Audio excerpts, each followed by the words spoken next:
Good afternoon, everybody, and welcome to the Committee on Parks and Recreation. At this time, we ask if you can please put your phones on vibrate or silent mode. Thank you for your cooperation. Chair, we are ready to begin.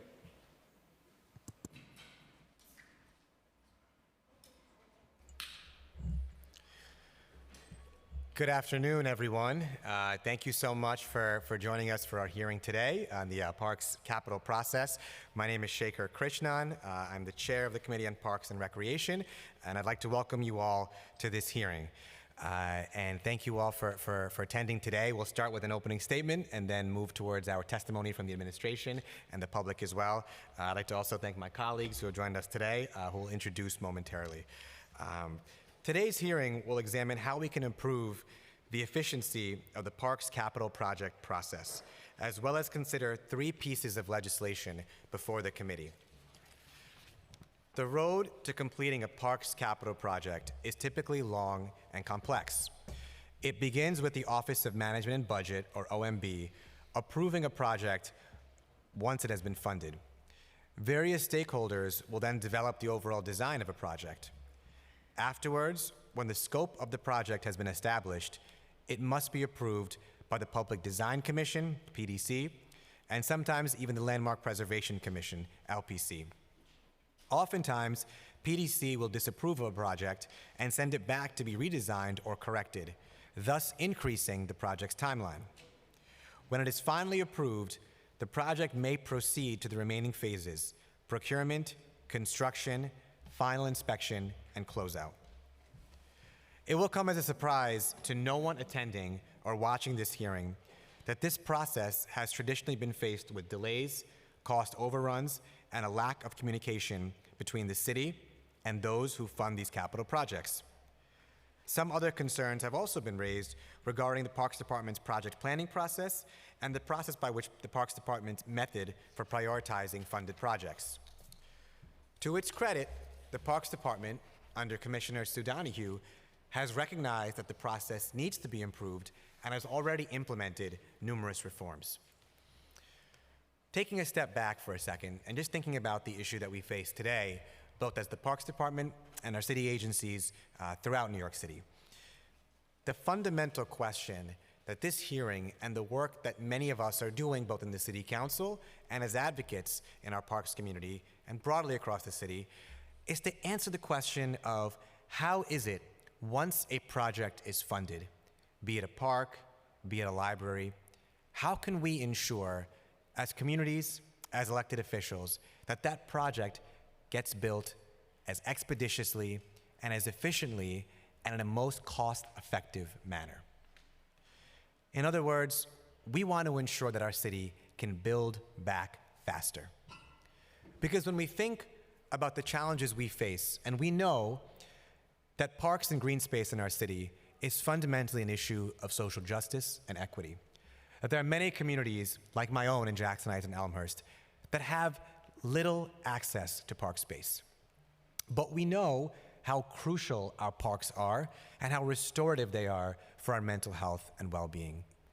We as a city need to be in the business of expanding green space, creatively thinking of places and creating green space where none has existed before. And so the project to improve our capital construction process is fundamentally an effort to find ways to more quickly expand green space in our city. Right now, on average, it takes approximately 7 to 8 years to build a park in New York City. That timeline is far longer than many other cities throughout the country. And if we are to be a city on the front lines of expanding green space, of protecting green space, and creating green space where none exists, we can only do so if we tackle the capital construction process and make sure that we are building far more effectively, so that when any New Yorker steps outside their door, walks down their street, and one of the first things they see is their park or their playground, they know when it will be done. They know that they will be able to go there themselves, take their children before they become adults to that park space as well. We need to think about these issues of capital process and reform in the fundamentally human terms they are. and the human impact they have on green spaces for our city. Now, there have been numerous efforts and measures implemented by parks over the years to address this issue. In fiscal 2022, DPR completed construction on 119 capital projects. Of these 119 projects, 81% were completed on time and 86% were within budget. The on-time percentages for fiscal 2019, 2020, and 2021 were 86, 78, and 85% respectively, with a target goal of 80%. While the percentage for projects completed within budget for 19, 20, and 21 were 88, 90, 92, and 93% respectively, with a stated target goal of 85%. Progress has been made, but there is much, much more work to do. These numbers may be due to some of the reforms implemented by the Parks Department already.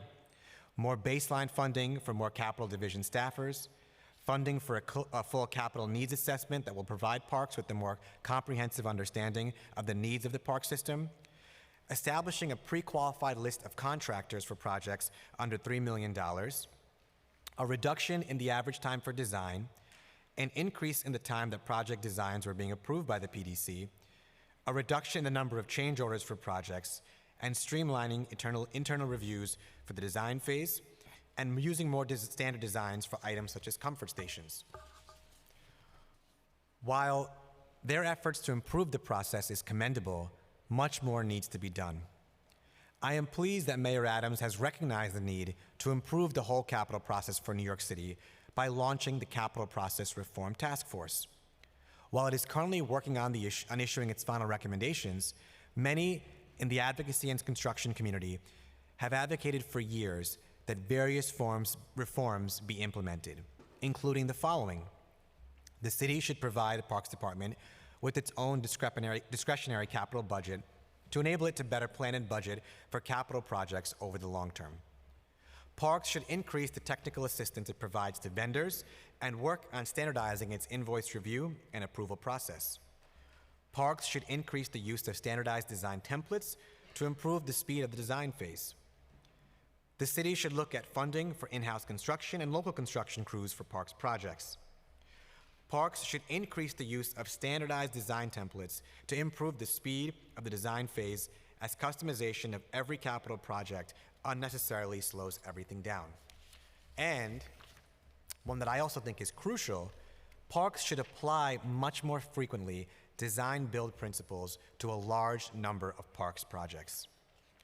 It is my hope that during this hearing, the committee will learn whether the Parks Department's recent reforms have indeed helped to improve the capital project process and explore further ways to reform it.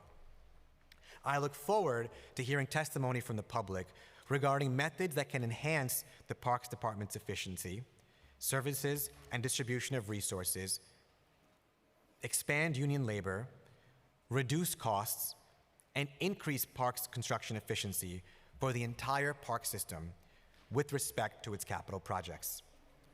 Today, we will consider 3 pieces of legislation that I am proud to sponsor, each in their own way, which addresses this issue. First is Intro Number 174, which would require the Parks Department to expand its capital projects tracker to include more detailed information regarding its capital projects, including the reasons for delays, the dates projects were fully funded, the total number of projects in its portfolio, projected and actual cost overruns, individual sources of funding, and the length of time it took to complete each project.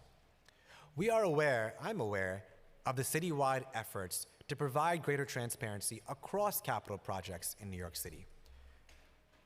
But this bill and these efforts are meant to add and not replace, to ensure there is more transparency along the way. As one recent parks advocate told me, when it comes to our subway system, the effort of addressing the fundamental problems with delay is much larger in scope. We wait for the trains for a very long time still. But at least it's helped moderately by having the time and clock signal at each station. The same way, if reforming and addressing the substantive process and issues in our capital process will take time, at least having greater sharing of information to the public, be it for our parks projects and any other project in our city, is something that will be immensely helpful to all of us as New Yorkers. Second is a pre-considered bill which would require parks to coordinate with other agencies as appropriate to prepare a strategic blueprint to reduce the duration of capital projects by at least 25%. The blueprint would review, at a minimum, early completion incentives, standardization of processes, timelines and forms, and coordination with utility companies. And a big thank you to all of the parks advocates from the Playfair Coalition, New Yorkers for Parks, who have worked with us in the council closely on this legislation. Last but not least is intro number 680, which, while not directly related to the capital process, is still fundamentally about expanding green space across our city. And again, that's the goal of all of this work that we're doing. This is a bill that was a focus of Speaker Adrienne Adams in her recent State of the City address this past May, and it has been on the council radar for years.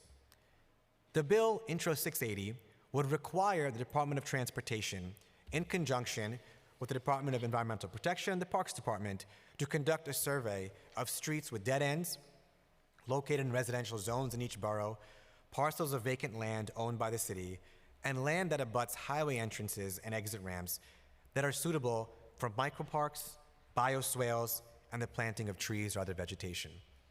As I have always said in chairing this committee, to undo decades of practices of systemic inequality in our city when it comes to green space, we need to be creative and ambitious in thinking of ways to repurpose land in our city to create green space where none exists.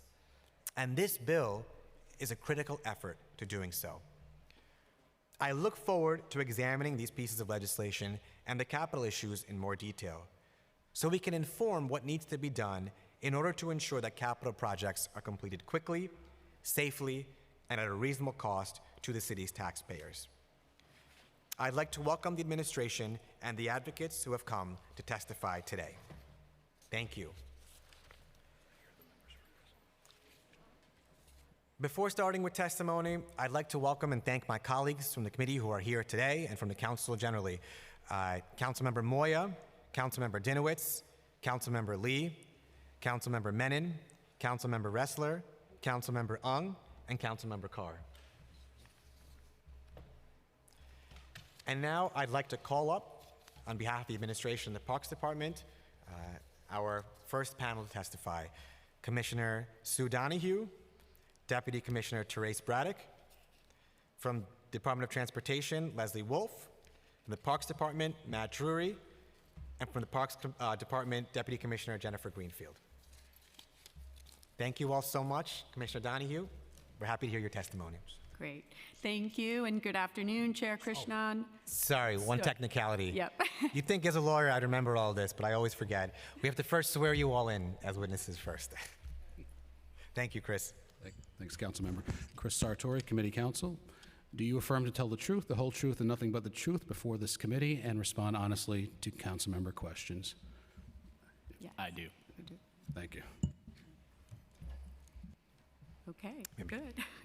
So good afternoon, Chair Krishnan, members of the Parks Committee, and other members of the City Council. I'm Sue Donahue, Commissioner of New York City Parks. I'm pleased to be joined today by Therese Braddock, our Deputy Commissioner for Capital Projects, who will also be testifying, as well as Jennifer Greenfield, our Deputy Commissioner for Environment and Planning, and our Director of Government Relations, Matt Drury.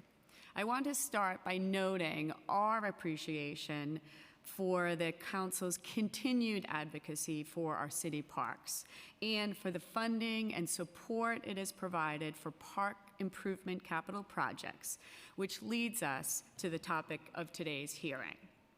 It's fair to say that our city parks are some of the most intensely used parks in the world, as they're enjoyed by 9 million New Yorkers and millions more from all over the globe every year.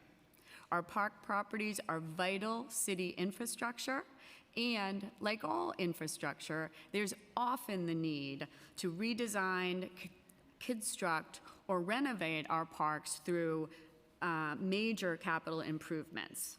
In addition to daily maintenance and upkeep, our parks are the recipient of significant city capital investment, and the Parks Capital Division makes that a reality. Our capital staff works tirelessly to build and improve our parks and playgrounds in a timely and efficient manner.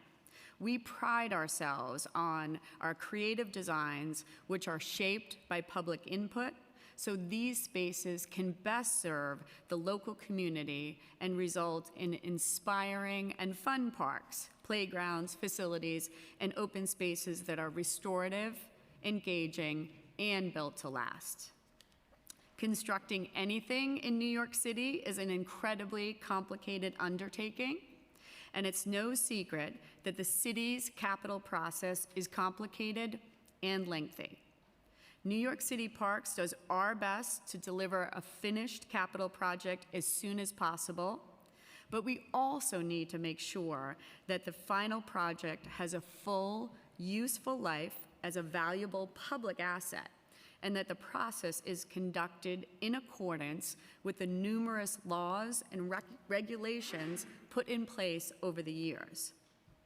We're constantly working to improve our internal capital protocols and have instituted, as the chair mentioned, significant internal process reforms in recent years. New York City Parks is also proud to participate in the Capital Reform Task Force that was convened by Mayor Adams earlier this year. And we look forward to working with the mayor's office and our agency partners as the city looks forward and looks towards implementation of the proposed initial recommendations that were announced in October, and continue to work with this task force to advance capital process reform. Regarding the parks-specific legislation being heard today, we appreciate the intent behind these bills and look forward to discussing them further with the council. Intro 174 would compel the agency to provide additional reporting for parks capital projects otherwise listed on the citywide capital tracker that is slated to be launched by the city. Intro 680 would compel DOT, in conjunction with DEP and Parks, to conduct a survey of dead ends, vacant city parcels, highway entrances and exits, and create a plan for providing additional planting, greening, green infrastructure, or micro parks in these spaces. Pre-considered Bill 2417 would compel the creation of a Parks Capital Blueprint, proposing additional internal process reforms with a goal of reducing the average timeline for capital projects by 25%. New York City Parks is strongly committed to transparency regarding the status of our capital projects and our internal process reform efforts. We routinely provide project updates to elected officials, community boards, and other members of the public regarding parks capital projects and initiatives, and are always open to discussing ways in which we can keep the public better informed. I would now like to introduce our Deputy Commissioner for Capital Projects, Therese Braddock. After she provides some helpful additional background context, we'll be happy to answer any questions about how New York City Parks navigates the city's capital process and our approach to advancing park improvement projects. Therese. Good afternoon, Chair Krishnan and members of the Parks Committee. I am Therese Braddock, Deputy Commissioner of the Capital Projects Division at the New York City Department of Parks and Recreation. Thank you for inviting us to testify today regarding the capital process.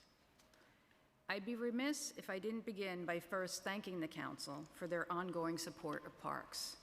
At FY23 adoption, the Council provided $248 million in funding for parks capital projects, the most we've ever received from the Council. It is through your support, as well as the mayor's, that we can embark on transformative projects like the complete $65 million renovation of Haffen Park in the Bronx, including the entire landscape, pool complex, and field house, as well as several of our Community Parks Initiative projects, including Frank O'Connor Playground in Queens, Zimmerman Playground in the Bronx, Peña Herrera Playground in Brooklyn, and McRae Playground in Manhattan. Ranging from these large-scale reconstructions to your neighborhood tot lot, New York City Parks is responsible for managing the design, procurement, and construction of projects across more than 30,000 acres of parkland spread over hundreds of playgrounds, buildings, athletic fields, pools, beaches, natural areas, and recreation and nature centers. Just about everything you can imagine in a park, we've built or reconstructed. Currently, we have 660 active capital projects, each in one of the 3 distinct phases of the process: design, procurement, and construction. We do our best to deliver as quickly as possible, but as Commissioner Donahue noted, we also need to make sure that the final product has a full, useful life as a valuable public asset and is built in accordance with the various laws and regulations that have been put in place over decades and that govern the city's capital process. It's important to repeat the statement to clarify any misconceptions. The Parks Department doesn't have its own capital process. Although there are some factors that make us unique, New York City Parks follows the same capital process as all city agencies, including the Departments of Design and Construction, Transportation, and Environmental Protection. The process is governed by state law, local law, the Procurement Policy Board rules, executive orders, public input, contractors, weather, and market forces, among numerous other outside factors. A change to any one of these individual factors can accelerate or delay a project, which we recognize can make the process at times difficult and frustrating. We agree that the city's process is very lengthy, and we've been working diligently to adjust the processes within our control to reduce the timeline. For example, during my tenure, to ensure maximum efficiency in design, we've increased the use of standard templates and specifications. We've streamlined internal approvals and meetings, and automated the way we put our contract books together.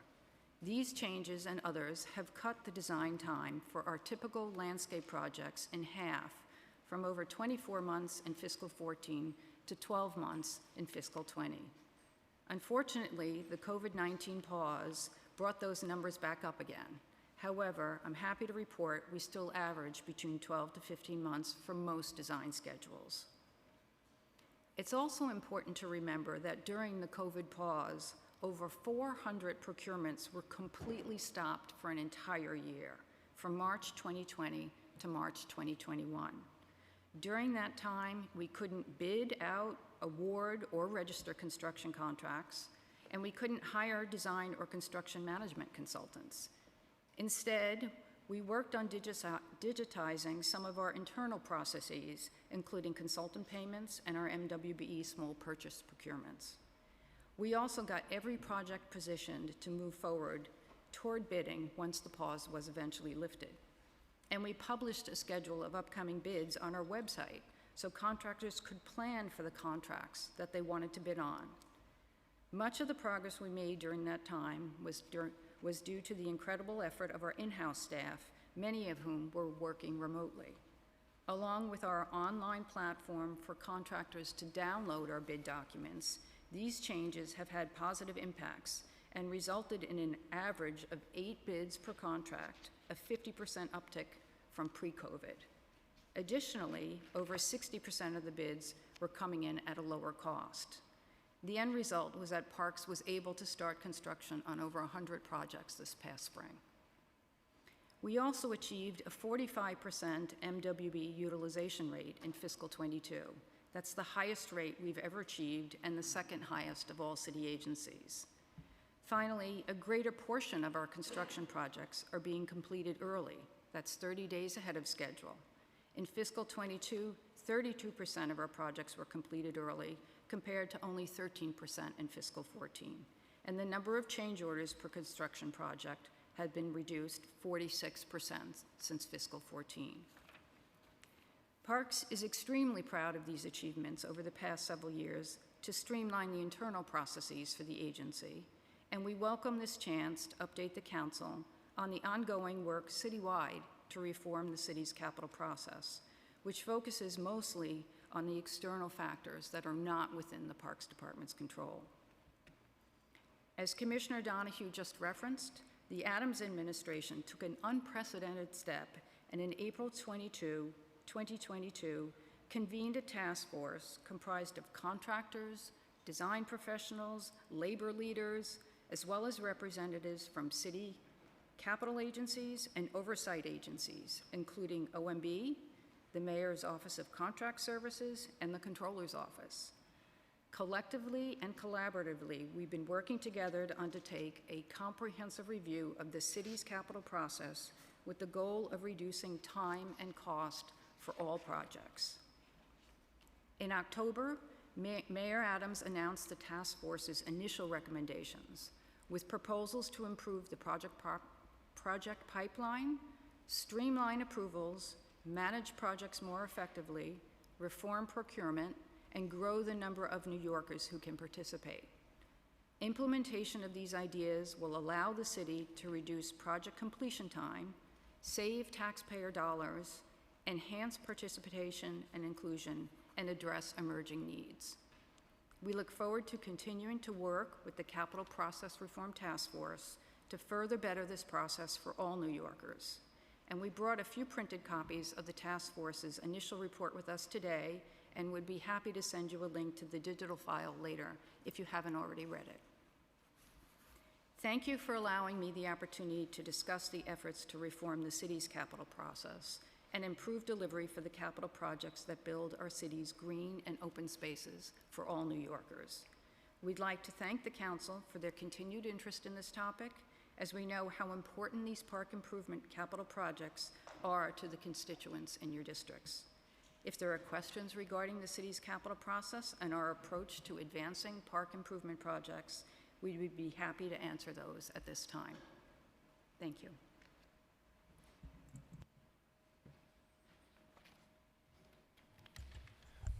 Thank you so much for your testimony. First, I want to note that Council members Marte and Holden have joined us as well.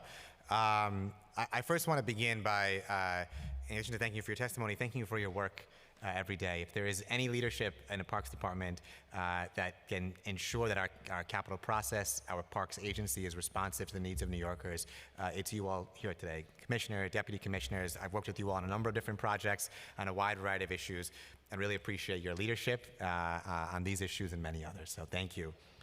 I think part of the effort here is to simplify a capital process that is very complex and across New York City. And we know that there are many city agencies obviously performing capital work. I think as you mentioned, as you noted, Deputy Commissioner Braddock, whether it's DDC, Department of Design and Construction, Department of Transportation, or state authorities like SCA or the School Construction Authority. They all operate differently, they all have different projects they work on too, and they serve different functions. What are some of the unique constraints that you see that the Parks Department operates under as compared to other agencies when it comes to the capital process? What are some of the unique challenges you all face? What are some of the practices you all do for the better that are different from other agencies when it comes to capital projects and making them more efficient? Thank you, Council Member, for the question. And you're right, the Parks Department is unique and really special in the work that we do, although would emphasize that all city agencies follow the same city procurement process. So we all go through the same process in terms of procurement. But there are differences, absolutely, and you're right to point them out. To start with, in terms of a funding structure, we at the Parks Department are asked to put together a cost estimate for a project before it's gone through scope development, before we've dealt with the community. So we're making an estimate before we know a whole lot about the project. And then also we are we can't start working on the design until we know that it's fully funded. So we have to wait until adoption to know what's funded and what we can move forward on. So there are often some delays in that. And then our projects are typically much smaller than other agencies because of just the nature of the work we do, the landscape, playgrounds. They can be smaller projects. So there's more and smaller projects that can make it difficult. Also, large portions of our work are seasonal, and they're seasonally dependent. We can only plant trees at a certain time of year, so we have to wait until they're weather dependent, so that impacts our timing and the work that we do. And then, as I said, there's generally a smaller dollar value on our contracts, so that can typically impact, the types of bidders we're getting. Sometimes it can be smaller bidders. We have worked really hard, as Commissioner Braddock said, to engage MWBE contractors, which is a huge priority for us at the department as well as the city. But that often means that there are smaller contractors that are bidding on these projects, not as familiar with the work of the city or the process of the city, which can be a challenge. And then we're often utilizing materials that can be hard to source, or the safety surfacing, the playground equipment and installers. There's some uniqueness to the work that we're doing that requires specialized equipment, specialized products that can be challenging. And then, as you mentioned, Chair Krishnan, all of our projects just about go through PDC. We are the Public Design Commission's largest customer. We had 239 submissions to PDC in calendar year 21. So lots of different aspects that do make us unique and different and differentiate us, and that can create definitely some challenges. And can you just walk us through at a high level what the capital process looks like? So, when you say fully funded, is that at the time of budget adoption? We as council members put in funds for a park, playground, whatever it may be.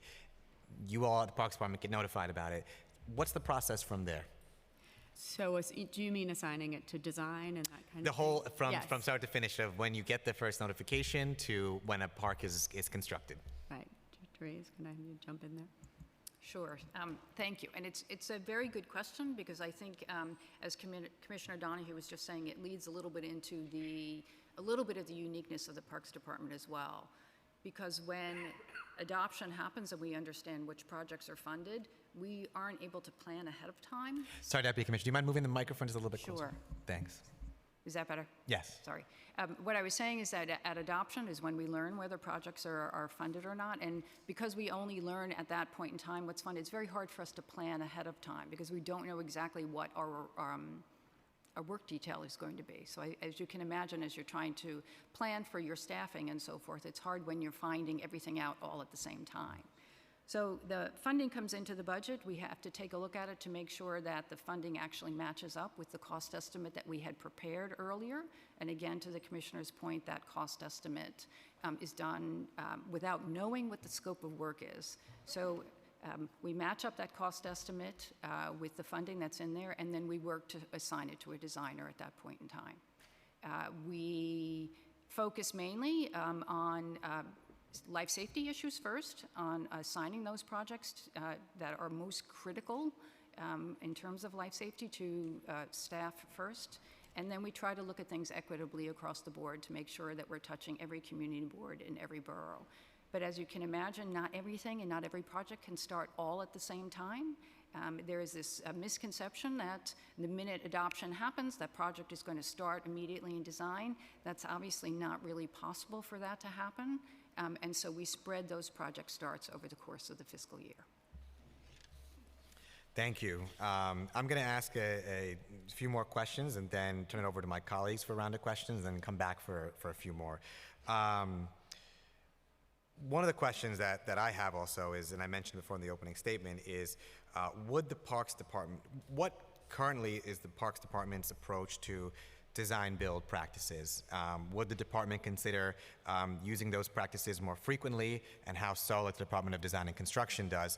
And maybe just starting out with the question, if you can explain for everyone too, what exactly is design build, and why is it a advantageous method of construction? Thank you, Chair Krishnan, for the question. And as I said in my testimony, and the Commissioner in hers, we look at all aspects to try and add efficiencies to speed up the process. the Department of Design and Construction is a very close partner of ours, and we're working closely with them on a number of large projects. And some of the large projects in our capital budget at present, like the new recreation centers we're building, are in partnership with DDC, and they're building those facilities for us under a design-build contract. So we're really pleased about that. We absolutely anticipate that there's benefits to that, going through that process.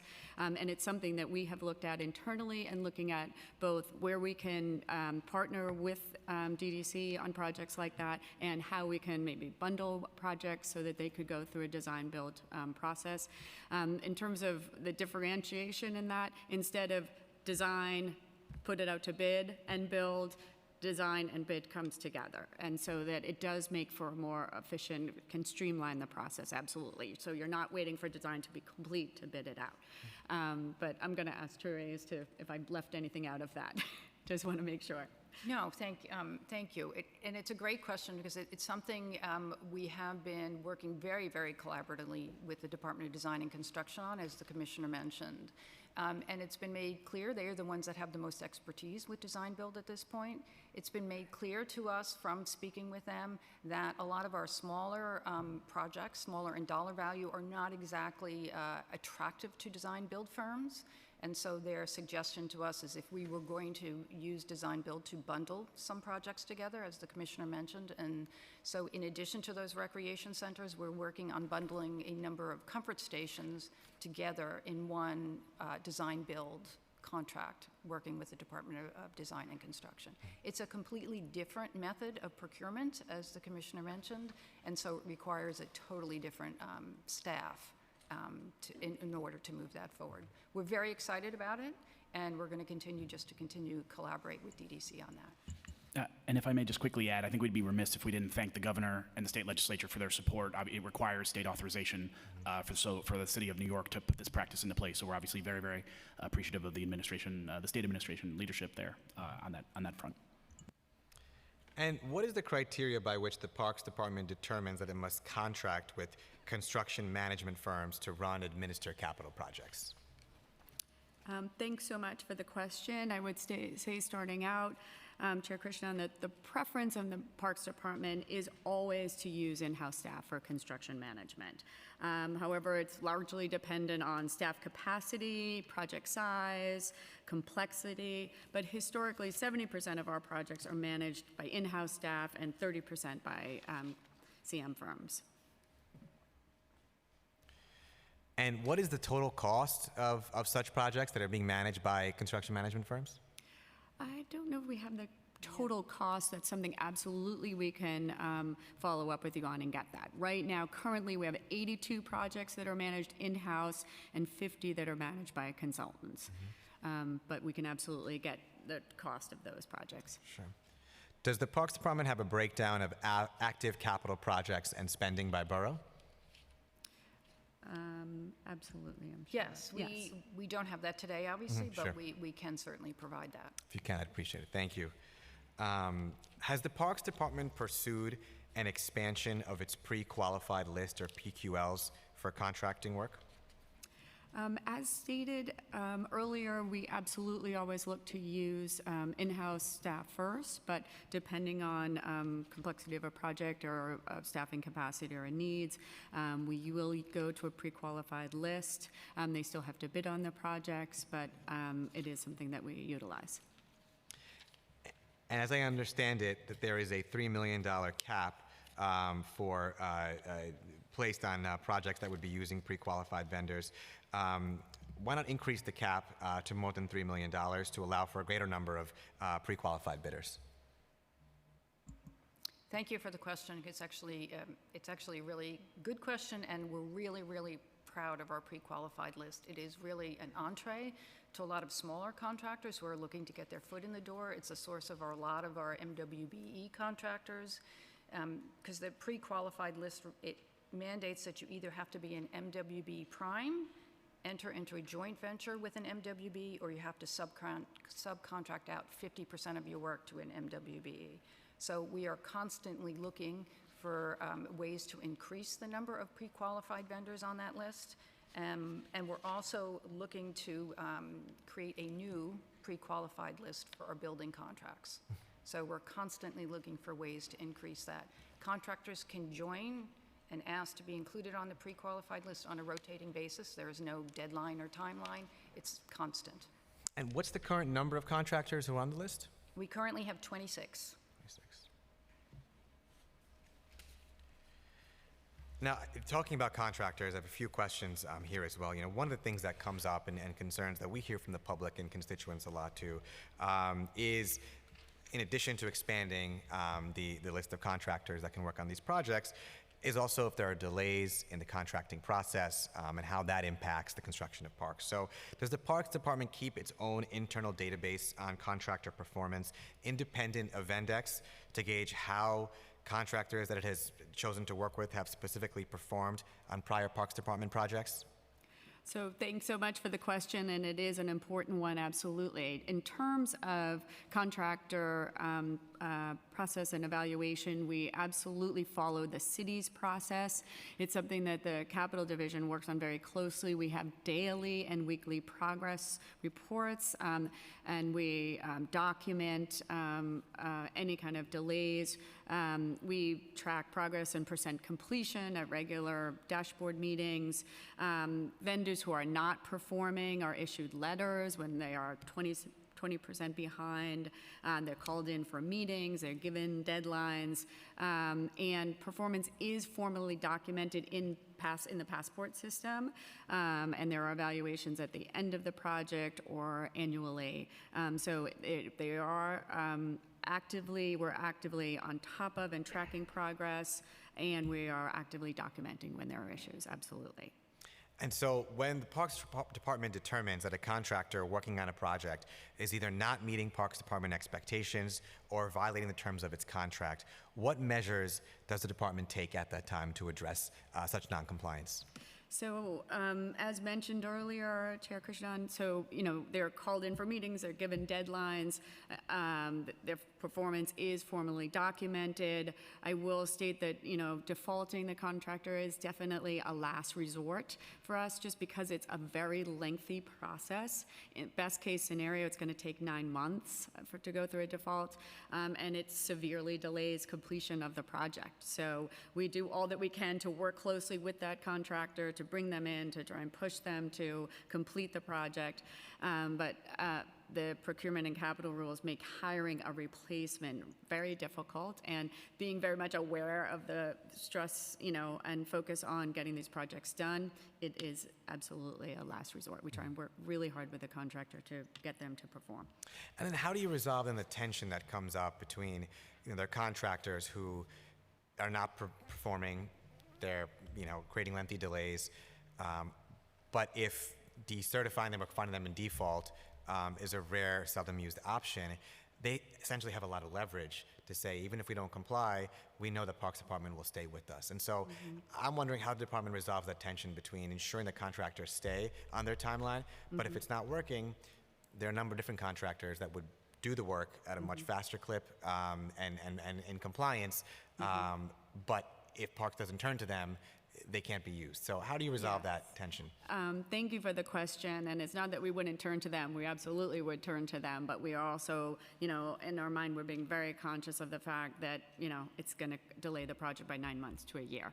And so the way that we resolve that tension is to be very much on top of these contractors, bringing them in, having them be responsive, having them set, deadlines, having them describe for us how they're going to, catch up where they're supposed to be on the project. And so it's just consistent, kind of pressure, bringing them in and pushing them to meet their deadlines. Therese, anything to add there? Just to say that it's written in as a general clause in all of our contracts that we can actually assess what are called liquidated damages. So if you're not completing the contract according to the terms of the contract, then the contractor can actually be fined for that. But as the commissioner said, we do a lot of hand-holding in those cases because we really want to pull that contractor over the finish line, because we don't want to get stuck in a situation that you default the contractor and then the project just sits idle until you can figure out how to bring somebody else in. And that's something that is also a conversation as part of the citywide task force is figuring out how to fix that part of the process. Thank you. And I would say, something that's been brought to my attention and by other colleagues and also that I see it too, is to urge the department to find ways to expand the use of contractors. If there are delays, if there are contractors that are essentially holding projects or holding all the leverage because they know that they can do so, it doesn't work for anybody too. So I would just urge that the department consider different ways to expand that list, and also contractors that are in default or not complying to ensure that if they're not going to do it, we rely on others to do it. And on that note, one of the things that comes up with design build, as I understand it, are project labor agreements. And this has been brought up as a way to save costs rather than going through a bidding process. Has the Parks Department given thought to project labor agreements and expanding the use of them? Absolutely, and thank you for the question. Just to be clear, the application of a project labor agreement does not circumvent the city's bidding process. You still need to go through that process. The other thing to note is that project labor agreements apply to buildings and building renovations, and only to building renovations over $3 million. So again, for us in parks, where so many of our projects are landscape-oriented, project labor agreements don't work for a number of our projects, but we absolutely look and utilize them, the PLA, when and where appropriate. And you touched on this theme already, Commissioner, but would the Parks Department consider design build and or project labor agreements for contracts that require a quick turnaround due to public safety, like damaged playground equipment and surfaces and sidewalk damage due to tree roots? Again, because the project labor agreements don't apply, they only apply to buildings and they have to be over $3 million. A couple of things you mentioned, tree roots, sidewalks wouldn't fall under project labor agreements, under that category, for one. But the other would, design build, absolutely. As Commissioner Braddock said, that we are working closely with DDC. We are already participating in design build projects along with them on these new rec centers and looking at other ways to grouping together some of our comfort station projects to be able to utilize design build, absolutely. And just a few more questions from my side before turning to my colleagues. One of the biggest priorities of mine and our council members too is the use of union labor for projects as well. What percentage of parks projects right now use union labor? Do we have the? Yes, Okay. thank you. It's about a 50-50 split at this point between union and non-union. And again, I think it's important in saying that when a contractor is hired, the most important thing that person is paying is that they're paying prevailing wages. That is required per the PPB rules. That is the most important thing. Regardless of whether union or non-union, they have to pay prevailing wages. Mm-hmm. Now, there are also, as we mentioned before, bad actor contractors who commit wage theft, insurance fraud. How does the Parks Department plan to address such bad actor contractors who commit such practices or malpractices? Plan to address them from or prevent them from continuing to bid on capital projects in the Parks Department? Thank you for the question. The Parks Department has what's called the Labor Law Investigation Union. And their primary function is to do that, to investigate. They look over all of the documentation and the payroll to make sure everyone is paying prevailing wages and so that there isn't fraud. We also have, as every city agency does, what's called an engineering audit office that audits every single payment throughout the life of a contract, including all of the change orders, to make sure that fraud is not. We catch that fraud early on. Another question, my final question for this round is something I've heard about that's being piloted by DDC, and I met with them too, and they explained it to me, is the expanded work allowance, where a dollar amount is agreed upon at contract inception to pay for common contract change orders that arise due to unforeseen challenges in the field. This helps reduce the inefficiencies caused by the change order process. And it seems like a great way to ensure that if there are cost overruns, if there are unexpected changes, rather than going through a formal process on those changes, you have a work allowance already in place to account for them. Has the Parks Department thought about implementing this pilot as well? And if so, when is it expected to be implemented for parks projects? Yes, thank you, Chair Krishnan, for the question. This was actually identified as a recommendation coming out of the Citywide Reform Task Force, and it's one that we completely support. And we are working in partnership with MOX, the Mayor's Office of Contracts, as well as the Law Department, OMB, and the Comptroller to be able to implement this in our projects in the coming months. We recognize the advantage. We absolutely want to be able to take advantage of it, and it's something that we're working to be able to do. Thank you. And last question is, you mentioned before, we've discussed about the Capital Reform Task Force and the recommendations.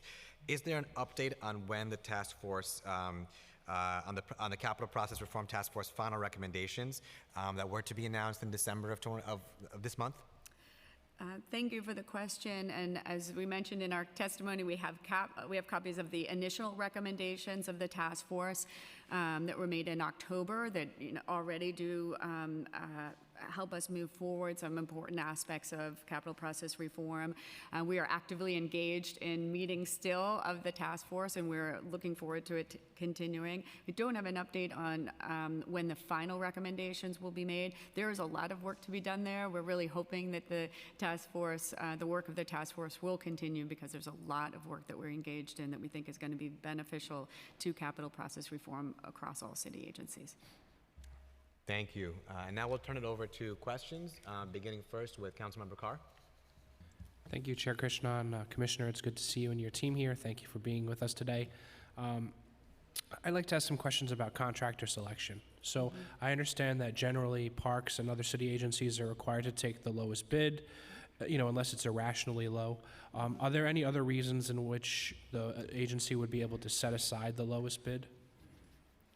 It is, I'm going to make sure that Therese agrees with me here, it is a low bid system, and that is how our contracts are moved forward, is with the lowest bidder. We have done a whole lot of work to engage and bring into the system as many contractors as possible. Commissioner Braddock mentioned our great success in MWBE contractors, because what we're looking to do as much as possible across all of our work is to expand the number of contractors who are in the pool. That helps us to be able to have more contractors to go to. But Therese, what can I add? Thank you. Yeah, just to add to that, yes, the city requires that you are awarding to the lowest responsible bidder. So what that does offer a little bit some wiggle room is if we see that we have a contractor who has already been awarded, for instance, 3 projects, and they're not doing well on those 3 projects, we have the ability to call them in to say, you're not doing so well on these 3 projects. We're not comfortable awarding you that 4th project because we think that's too much for you to handle. So that does happen.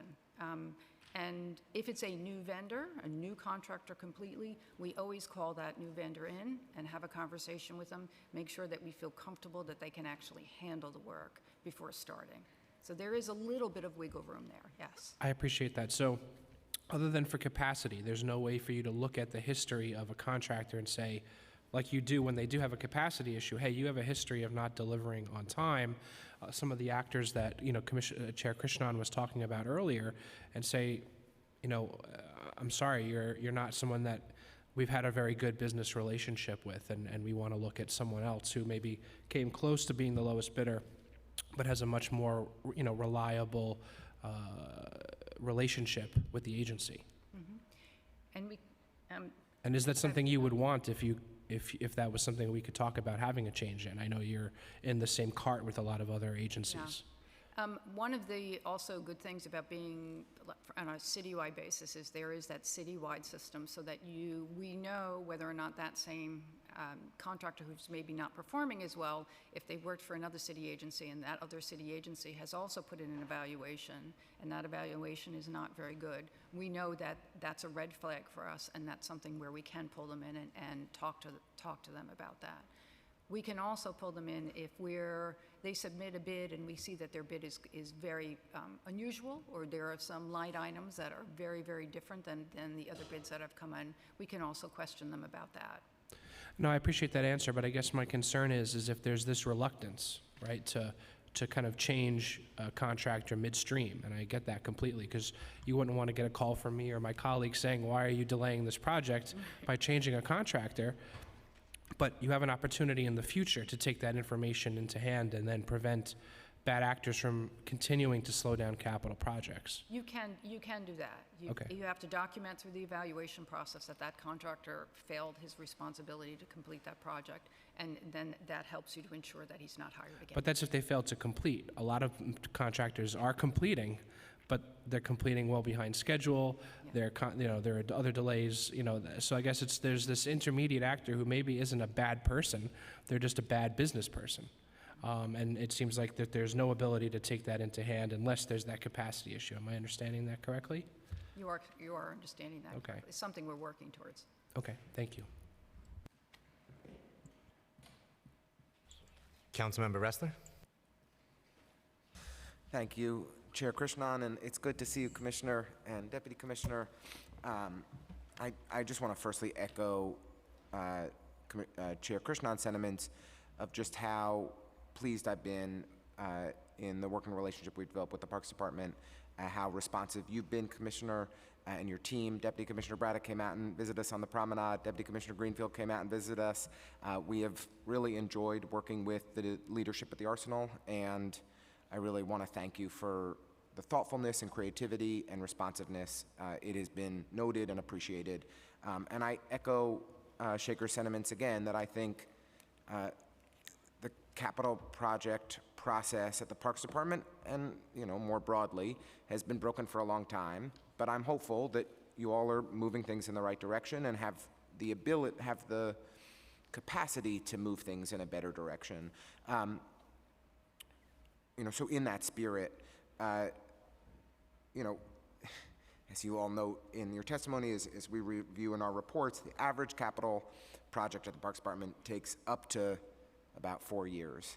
And unfortunately, we've got a bunch of projects in our district that were funded and identified 5 and 6, even 7 years ago. I can list them all off, but I will spare you. But I have them here to be sure. Could you share with us, this is probably Deputy Commissioner Braddock, any information on the number of projects that have been in the pipeline or that are now over 4 years old? Thank you for your question. I don't have that data with me here today, but it's something that we can certainly get for you. I would appreciate it if you wouldn't mind following up with us in writing on that. I think it's important for us to understand, and I think we want to be helpful. I think that there have been improvements that this and the previous administration have made internally at Parks, and I appreciate the work of the Capital Project Reform Task Force. We need design build on every capital project in the city of New York, and if you want to send council members up to Albany with you next year, I'm available. I would be happy to come along and talk to my assembly members with any of you. I imagine that Chair Krishnan would drive me. I'll join you. I'll drive you. I'll bike faster than you. But this is really important, and we need to push on this together to get these projects done faster, and that would make a real difference. I did want to ask, in that spirit, are there things that you would like to point, are there outside of the reforms that are outside of the control or purview of the Parks Department? What are some of the changes that you think are most critical that need to happen across the city that could speed up our capital project process? Are there other agencies that we should be grilling or engaging constructively to make your lives easier so that we can see our parks built and improved faster? Well, thank you, Councilmember Ressler, for the question, and we really appreciate it, and we appreciate the focus on this topic. And it's what we said in our testimony, and appreciate your recognizing it. It's not a parks capital process; it's a citywide capital process, and that's why Commissioner Braddock and I are both so enthused about this citywide capital process reform task force, because it's bringing the players to the table that need to be there in order to affect change. And some of the change can seem minor minor, but, you know, the time it takes for approvals from different agencies, from OMB. So putting in place, you know, kind of agreements in terms of, you know, it'll take this much time to get to an approval of a process. So it's already happening in the sense that we're very excited about through that capital reform, because it takes everybody coming to the table and agreeing. And the issues are not unique to us. And so having there be a common voice around these are some changes that need to be made, both with things like the approval process, things like the change order process, things like the work order allowances, things that we all feel like are important to the process and can be really helpful. To have it be a unified voice looking for that is really critical, and to have your support behind that is also And, really you know, critical. please do bring us the legislative agenda you need for where there are opportunities to cut some corners and shave timelines, both here and in Albany, Yep. and we should work on it together. I do want to say for the record, I hope that this will remain a priority after our first deputy mayor, moves on. She's done a great job in leading this work. She has phenomenal capital project experience and expertise, and I really do hope that the administration will continue to push this forward. The last thing I just wanted to touch on, if I may, is Intro 174. I can tell you, and I imagine this is no surprise to you, Commissioner Donahue, that whenever there's an active parks capital project in my neighborhood, across my district, I get incoming every day with the progress of the project. And, you know, I share with folks, and I put on our social media the capital projects tracker that you all have, which is helpful, but we could use a lot more detail and information. And I really do believe that transparency is the best disinfectant, and that it would be very helpful for my community members to be aware of what are the different issues and challenges that we're facing through the capital project, on a particular capital project. Do you all support Intro 174? Do you agree that this would be helpful additional information for New Yorkers to understand about the status of a project as it is unfolding before our eyes in our neighborhood? Thanks so much for the question, and I would say up front that we are very strongly committed, obviously, to transparency. I think you know that from both Therese and myself. That's something that we work really hard to effect, and we do that in a variety of different ways, both by communicating directly with the council member, the community board. We have a capital process tracker in place now, as you referenced, and we feel strongly, you know, that we've been out there and trying to provide as much information as possible through a variety of different forums. And so we agree with the importance of transparency. We work really hard to do that today. And I've talked to the chair about this, you know, the council did pass testimony in the past about a citywide tracker, because we feel like it's important that what the public is seeing is uniform, and that, you know, across various capital projects, not just parks. I think we talked earlier, parks are unique, and people have a very strong invested interest in their neighborhood playground, so they're asking a lot of questions. We appreciate that. That's why we're at community board meetings. That's why we, you know, through our borough staff, we really want to make sure people are communicating well and vocally. So I would say absolutely we support transparency. We want that transparency to be consistent across the city, so it's not confusing for the I public. totally hear you. I mean, and I really appreciate that our local parkies make themselves available for every neighborhood town hall and different thing. Mary and Davey and everybody's great. I appreciate them a lot. But I get more incoming on my parks capital projects from my neighbors than my DDC infrastructure projects that are tearing up sewers and blocking people's streets, than my SCA new school projects, everything else combined. Like, this is where neighbors are laser focused. And you all deal with, I mean, you're on the receiving end of it every day. I'm not telling you don't know, but I do believe that this additional information and this transparency would lead to more accountability and help inform neighbors and keep them apprised of what's going on. Because it's frustrating for us to have to answer each and every one of these questions and have to always be providing updates. And, you know, I will admit I am pretty frustrated myself with a number of the parks capital projects in my district. So it's not, I think this would help, and I really hope that it's a bill that we can make happen. Thank you. Thank you so much, Councilmember Ressler. I think your earlier point about the design build, I just wanted to echo that as well. I think, frankly, for any agency, parks, really anything in the city, being able to use design build would be so important. And so whatever we can do to expand the use of it in our city, I think we all support. And I would very happily come up with you to Albany to make that the reality. Drive me? I'm down. But we're transit people, come on. Linda and I will all drive together. We're getting on the train. Never mind. I apologize. That's right, public stay on message. On that note, I will turn it over to Councilmember Lee. Okay, I'll try to be organized with my thoughts because I have a lot of thoughts on this. Because before joining the council in January, I've been in the nonprofit sector for about 20 years, and my nonprofit has a lot of contracts, has a lot of contracts with the city, state, and federal government. And I have to say, it's been incredibly frustrating at times. And so, in this instance, I know it's not exactly the same, but I almost feel like you guys are in the same situation that I was in, because we did receive capital funds in 2017. Had to get repurposed in 2018. They still haven't started construction yet. And I'll leave the stories, for another time, perhaps over drinks. But, it's quite the frustrating process. And if you have not been through it, I don't know if people really fully understand how frustrating it can be, especially when you are a social service agency that needs these capital improvements to provide crucial services to the city. So I just wanted to start off by saying that, in the sense that I do understand where some of the frustrations are. And I think in the future it'd be great if we could have MOX and OMB at the table as well, because one can't work with the other, right? And a lot of what you guys do is based on their timeline as well. And just having gone through the process myself, just out of curiosity, because the design build is also something that I was able to sit down with the DDC commissioner about and go a little bit more into depth on.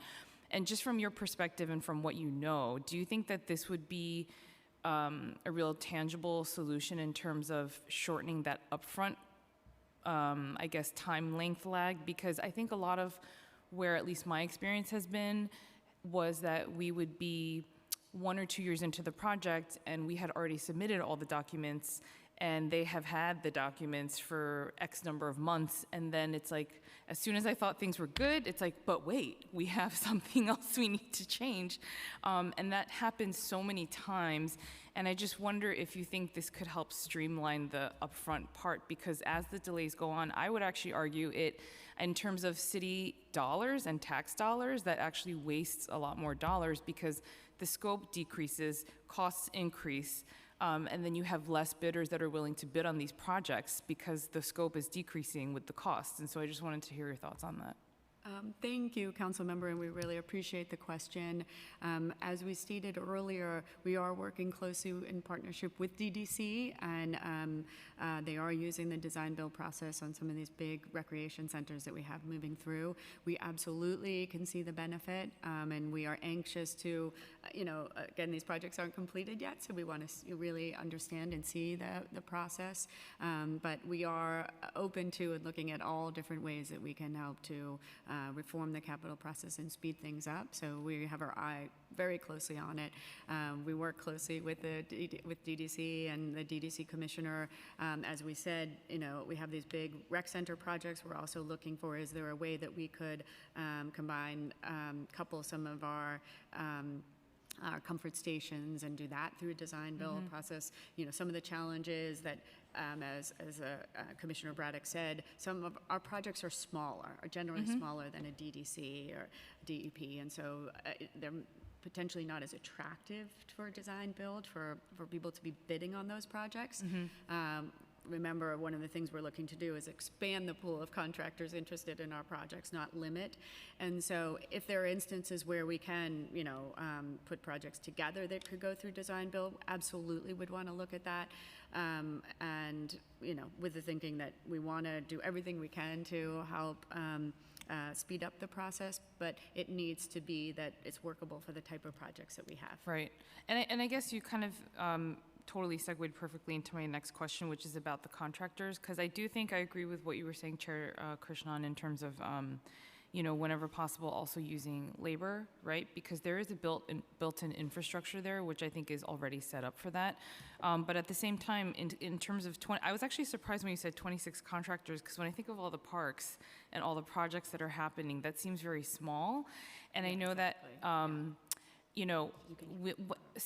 we tried, for example, getting a contractor to bid on a roof that we were working on, which was only about $350,000. And it was incredibly difficult because it's a small project. A lot of these groups we couldn't even though they submitted a bid, we had to knock them off the list automatically because they don't qualify.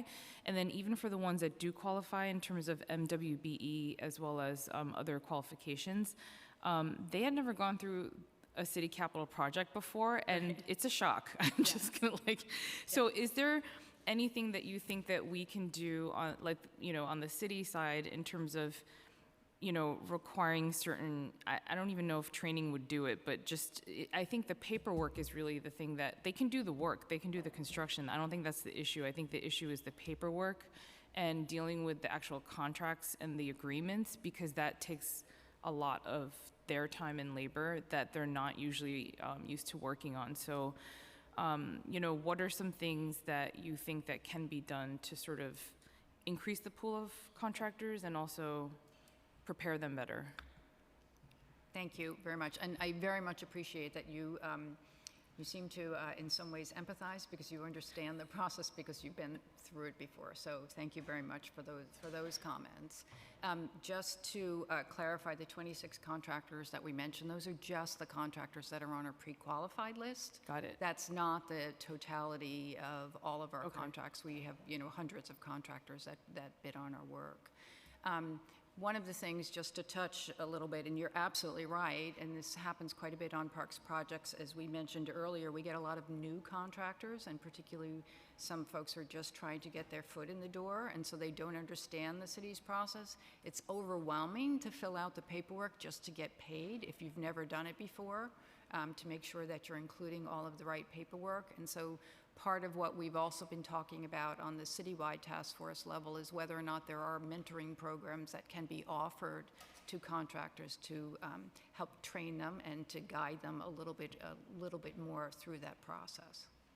Because another really important priority for us and across the city is to hire and engage more MWBE contractors. So, helping to inform, educate, have some of those contractors be part of the process is really important. And we're really proud of the fact that 45% of our contractors were done with MWBE contractors, second in the city in terms of our use of MWBE contractors. So we're really proud of that, but it tends to be smaller. They need, they haven't been through the city process necessarily. So training, mentoring, all those things are really important.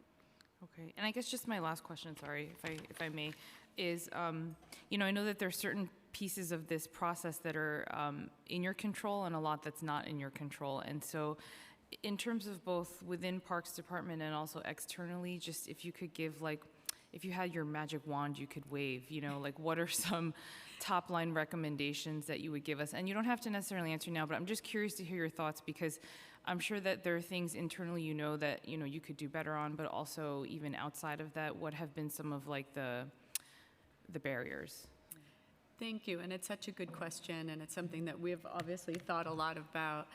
Commissioner Braddock has, over many years, been really looking at what's the low-hanging fruit internally, what are some of the things we can do, and again, I'll just point to the Capital Process Reform Task Force that the mayor launched and that we're actively engaged in, because it's bringing the right parties to the table. As you said earlier, Councilmember, it's not just about parks, it's the different city agencies, it's contractors, it's law and OMB, having those entities all around the table with us, tackling this problem, and looking at approaches to addressing this is really, really important. So that task force has been really important to us, and we really anticipate that it will help to bring needed reforms.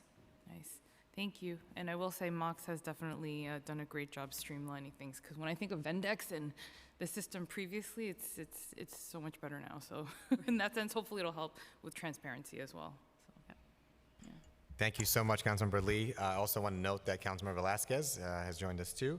And turn it over now to Councilmember Menon. Great, thank you so much, Chair, and I really want to thank you for holding this important hearing, because I think we have all experienced in our respective districts issues regarding delays that have frustrated constituents, so thank you so much. Incredibly important issue. So you mentioned in your testimony, Commissioner, that there are a myriad number of factors that go into some of these delays, and I know one issue that was mentioned were city and state statutes. Can you be more specific what city and state statutes might be serving as an impediment and causing some of these delays?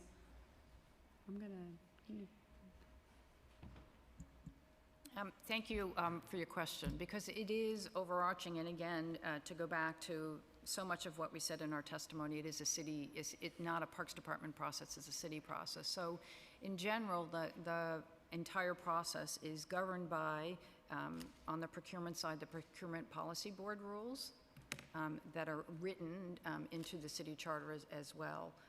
And that guides the entire how you procure and how you hire contracts as well. But there are all sorts of, I think probably the best thing to do would be, I'd be happy to share with you the laundry list of all of the different state and local laws that touch upon the city's capital process.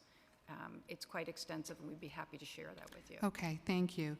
Also, I was interested in knowing for proposed PEGs and expected vacancies, how will they affect capital timeline? Thank you for the question, Council Member, and it is a good one. We, like all city agencies, need to adhere to the PEGs and the reductions. We anticipate that, given with the staff that we have today, with the way that we have put our projects out for design, that we will be able to continue to move things forward in an active manner. Okay, so can you provide those details to the committee so that just we are in the loop on that in terms of what we think? Thank you, that would be very helpful. Yeah. Another big part of this is obviously variables and costs. I mean, one of the things that I was interested and just sort of shocked to see is just the incredible price differentials between some of the, where it's literally the exact same equipment. So for example, in 2019, it was found that a bike rack could range between $1,500 in Fordham Heights to $6,000 in Throgs Neck. What accounts for these various differentials, and what can be done to address that? Thank you for your question. It's a very good question. It's also a complicated question, and I think those variables and what you're referring to is that when a contractor bids on a particular project, that contractor decides how he's going to split up those costs. And so when we receive that bid, we look at it very carefully to see whether those costs are appropriate or not appropriate. And it depends on, obviously, where that contractor is sourcing the material from.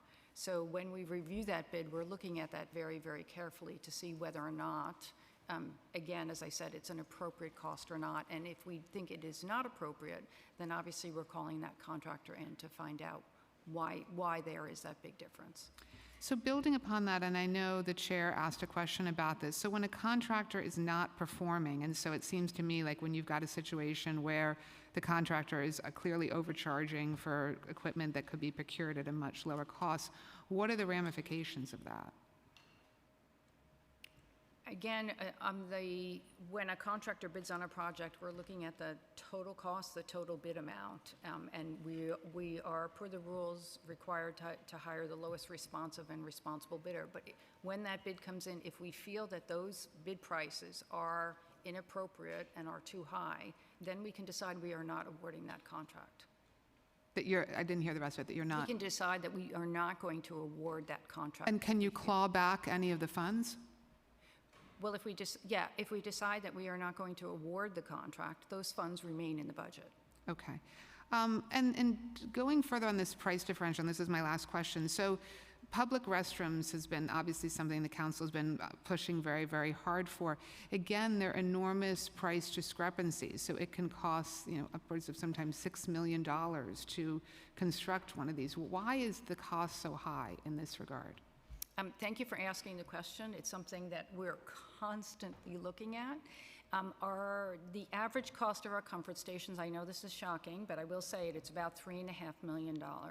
The $6 million figure that you might be, excuse me, might be referring to is oftentimes when we build a comfort station, it also includes what's called a maintenance and operations facility at the same time. So it's not just your standard bathroom with fixtures for men's and women's. It includes space for our maintenance and operations folks to work out of.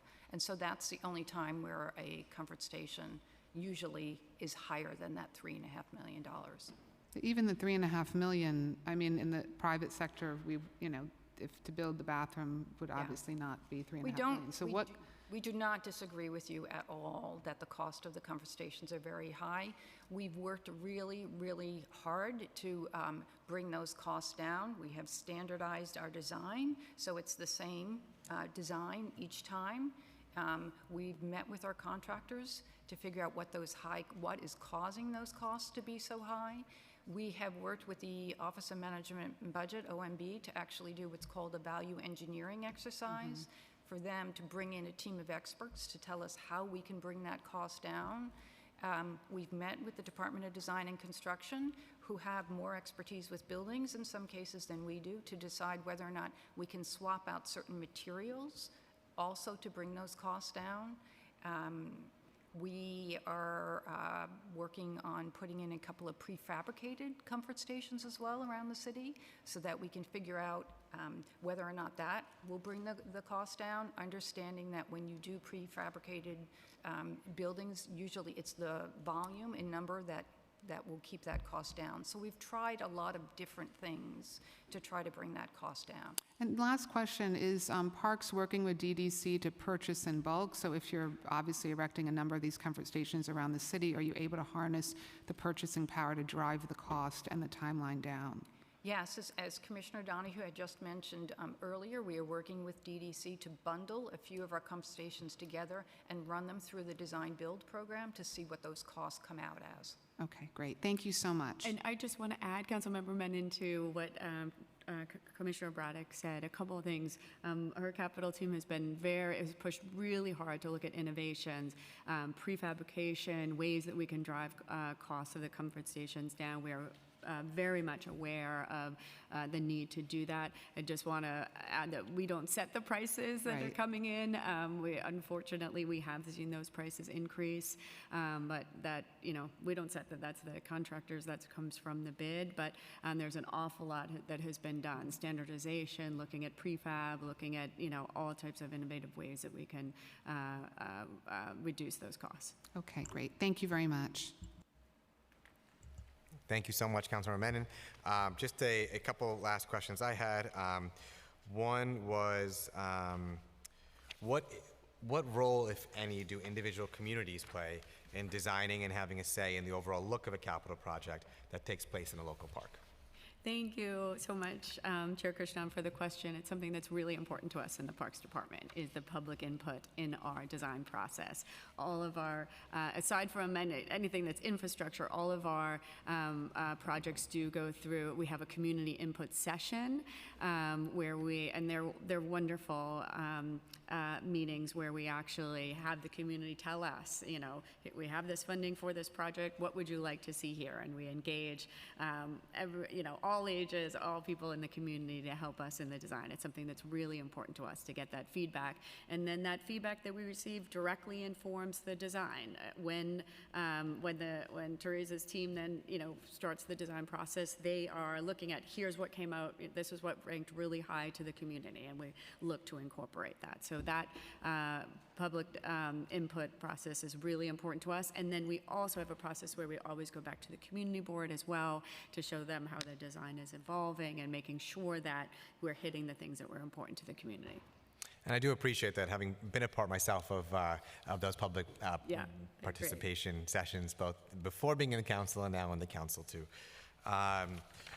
Just a couple more. You know, we spoke before about expanding the contractors that are participating in a given project by Parks. And so one question I had was, is the Parks Department aware, for example, that there are only 3 approved ground surfacing products and all are owned by the same company, Mitchell Rubber? Is that correct? And if so, has the Parks Department given thought to expanding the contractors in this vein? Thank you. Thank you for your question. You know, it's a tough one. You're talking about the safety surfacing that just about every park and every playground under the play equipment or under the swings and so forth has it for safety reasons. And the Parks Department values safety. It is one of our, you know, the most important and kind of critical components when we put together a capital project. And we are far, I will just say that far and above that our standards, they're met. They're called ASTM, the American Society of Testing Materials. We have the highest standards probably of any city in the country.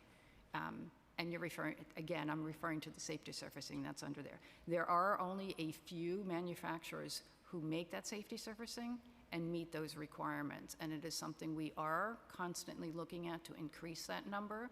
We're also experimenting with different products to see if they hold up as well. The current safety surfacing that we use is usually in a tile format. It works very well for our maintenance and operations folks because it can be easily swapped out. And so there are some instances where other municipalities use different products. They're called poured-in-place safety surfacing. It's very, very difficult to maintain, and it's very difficult to replace when it starts to wear. So we're, again, we're open to trying new products out whenever we can. But yes, that is one of the areas where it's a smaller market than we would like to see. Mm-hmm. I do hope that the department can give more thought to expanding that list too, consistent with safety standards, but also, you know, utilizing more contractors that could do the work as well. Another question I had was would the Parks Department consider expanding its interpretation of the Procurement Policy Board rules for entities who have standing to submit a bid protest? Right. We would have to go back. We cannot necessarily, the Policy Procurement Board rules are something that are in effect across all city agencies. There is not a lot of interpretation per se for that. So it was something we would have to go back and check with the Mayor's Office of Contracts and other folks to see if that's even a possibility. I see, citywide. And finally, once capital projects are funded, how does the Parks Department prioritize which projects get implemented? Thank you for the question, and I think that the Commissioner touched on that earlier. First and foremost, we're looking at health and safety. So if there's a retaining wall that's collapsing, if there's something in a park or a playground that could be of danger, we're going to look to address that first. And then the next criteria is looking at across the boroughs. We want to be equitable in terms of where our projects are happening. So it's safety, it's looking at equity across the boroughs, and then anything else? We also look to try to make sure that we have one in every council district at the same time. Those are all the questions that we have, and so I want to thank you first and foremost for your work every day, and look forward to, we all share the same goal clearly of making our process more transparent, more efficient, more effective, and of course expanding green space throughout our city too, especially for communities that lack it. So I thank you all for your leadership in that regard and your work every day, and for your testimony today, and look forward to our continued work together too. Great, thank you. Thank you all. Now we'll call up our testimony from the public, and we'll first have Adam Ganzer from New Yorkers for Parks, so I think it's we have a mix of both virtual and in-person witnesses, so we'll go back and forth. But our first witness is Adam Ganzer from New Yorkers for Parks, who I believe is virtual. Right? Yep. Okay.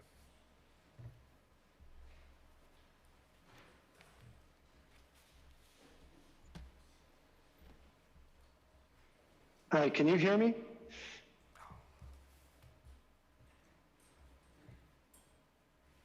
Hello, can you hear me? Yes, we can hear you. Am I to turn on my video as well?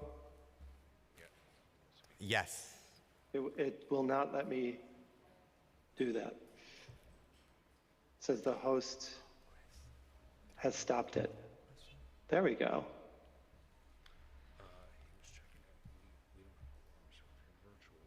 All right, I think we're there. I'm Adam Ganzer. I'm the Executive Director of New Yorkers for Parks. We lead the Playfair Coalition, which numbers more than 400 organizations, all focused on resources and attention to our city's parks and open spaces. As you all know, for the past 2 years, we've been focused on getting 1% of the city budget for parks and getting the mayor to deliver on his promise during the campaign and since in office. But we're here today to focus on a tangible way that the city can save money. The inefficient and arcane way the city builds its public assets. As we know, the capital process is broken. I want to acknowledge, as many others have, the mayor's effort to make considerable changes and improvements here through the task force. And I also want to say directly to the Parks Department, we all see the improvements that you've made over the years, and we're very grateful for that. Pre-considered Bill 2417 would require the Parks Department to create a strategic blueprint to reduce the average duration of capital projects by 25%. This bill does a little more than a task force can. It legislates change, and it's a first step. I want to be clear about that. It's a first step.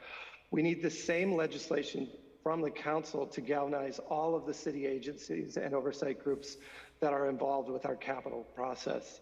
The biggest issue we face is the procurement process, which sits with red tape delays that extend, as we all know, that are very frustrating, reviews, change orders, et cetera, and many of these things are outside of the agency's purview. Research from the Center for an Urban Future says that if all of the agencies that have some role in the capital process were to commit to the same 25% reduction, the city would save over $800 million in 5 years. That is a lot of money. We talk a lot about how much money we don't have in the city. This is a way to save money and bring more resources to our parks. This is a type of comprehensive reform that will save the city money, get our public parks built more quickly and cheaply, and most importantly, ensures that all New Yorkers have access to their desperately needed open spaces. I'll say that I'm very sorry I'm not there in person. Would have been the first time in many years, and it looks like a very collaborative day at the council. Those are my comments.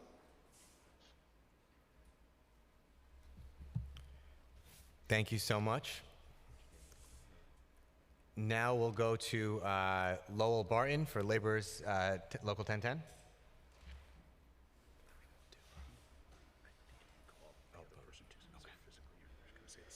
No, we'll actually call up a panel too. So we're also going to call up Eric Gibson from DC 37.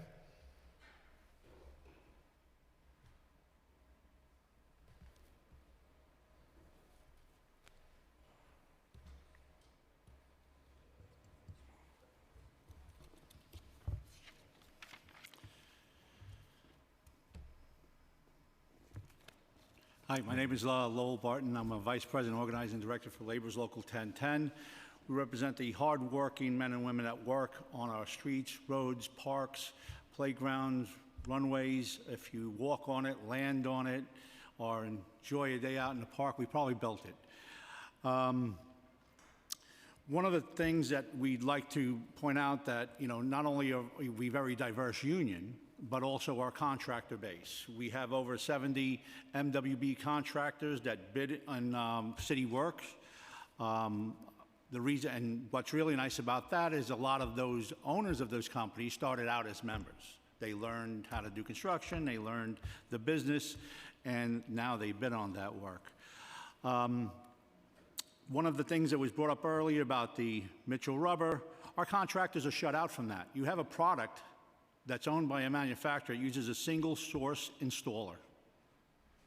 And whoever bids on that job, that park, you could build all the infrastructure in there, put in all the utilities, put in all the water mains, you could put on all the safety, the playground equipment, the concrete, the asphalt, but none of those contractors are considered certified in putting down a piece of rubber underneath the swing set. And the cost of that rubber is more per square foot than the concrete and the asphalt and the subbase underneath it. And a lot of jobs are held up if those contractors want to try to find an alternate or want to do it themselves or just get it installed by that contractor in a timely manner. That needs to change. The benefits of design build. It's great to see that they're using them on these large projects, recreational centers, that's great. That's what a lot of them do. But the law was specific in New York City from New York State to include jobs in parks of 1.3 million and above. And the jobs that we really concerned with as labor are the sidewalk repairs with tow trips. People are falling, hurting themselves. The controller's report in fiscal 2020 was $51 million in tort claims. Never mind the injuries for all these people. So if it takes so long to fix a tow trip, this is something that we need to fix faster. This doesn't need to go through a design and a procurement phase. It should be something similar like the city has the emergency water break contract. The water main breaks, the contract is already there because they know it's going to endanger lives. The same is here. It can be done faster, it can be cheaper. You don't need 30 contractors to bid on these jobs. You need one responsible one, two responsible ones, and make sure that they're complying with the MWB subcontractor goals, and fix the sidewalks so people stop getting hurt. It can be done faster. I know it can. That's all about I got to say. I'm really, yeah, thank you. You can finish if you have anything more. You're done with the testimony? I'm done. All right. Thank you. Well, Thank appreciate it. Now we'll have Eric Gibson from DC 37, followed by Georgette Poe. Yes. Hello, my name is Eric Gibson, and I currently work for Forestry and the president of Local 1506, DC 37, Climbers and Pruners. Funding and staff has been steadily declining over the years. More parks have been built due to donations and capital projects. This has created an increase in the need for more safety and maintenance with less manpower, equipment, and funding for our workers. Forestry is responsible for all tree-related work in New York City, but lately we have been forced to work with half our workforce and subpar equipment due to the city going with the lowest bidder on contracts. When we get equipment, it breaks the same day we get it. So it's, and then it gets sent to be repaired, and then we take longer to get it back. Both Queens and Forestry has an average of 20 workers for their borough due to high demands, low pay, and mistreatment. Yet the city finds adequate funds for private contractors who have a minimum worker requirement of 5, while Forestry has 3 for a higher workload. Contractors get to post cars to tow away signs on whole blocks for their jobs, while Forestry must go during parking regulations to hope that they can persuade people into moving. Those crews are supposed to remove the tree, watch out for traffic, watch out for public safety, and clean up the debris on all at the same time. We have 3, they have 5. There are times Forestry must complete a job that contractors left incomplete but still got paid for. Recently, the city had a contract with Dragon Eddy for block pruning. The contract was suspended due to insurance fraud, however, given back because pruning needed to be done. During storms, the police, fire, sanitation, and other agencies are publicly acknowledged for tree cleanup. Forestry fits in as other agencies. Police, fire, and sanitation are very helpful. However, they request forestry when trees fall on homes, cars, etc., because we carry the skills to complete the job. The city requires Con Ed to create a certain clearance from the power lines, then it's up to forestry to finish the job. Con Ed tree workers get paid more because they are line clearance certified, while forestry is incidental line clearance.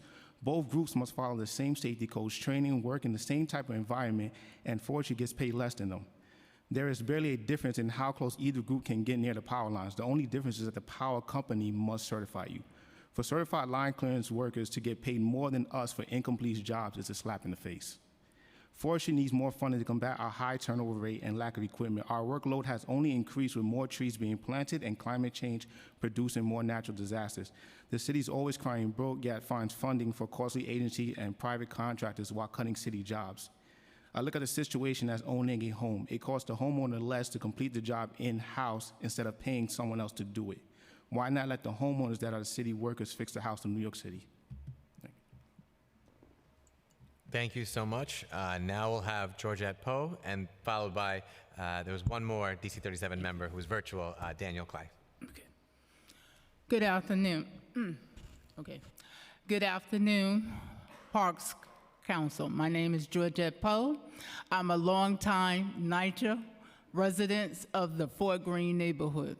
I am coming because I grew up with many other children, and I wanted to share that with you, that with many other children, we enjoy playing in the park. The attraction was the major trees, the beautiful trees, the flowers, and the grass. We enjoyed it all.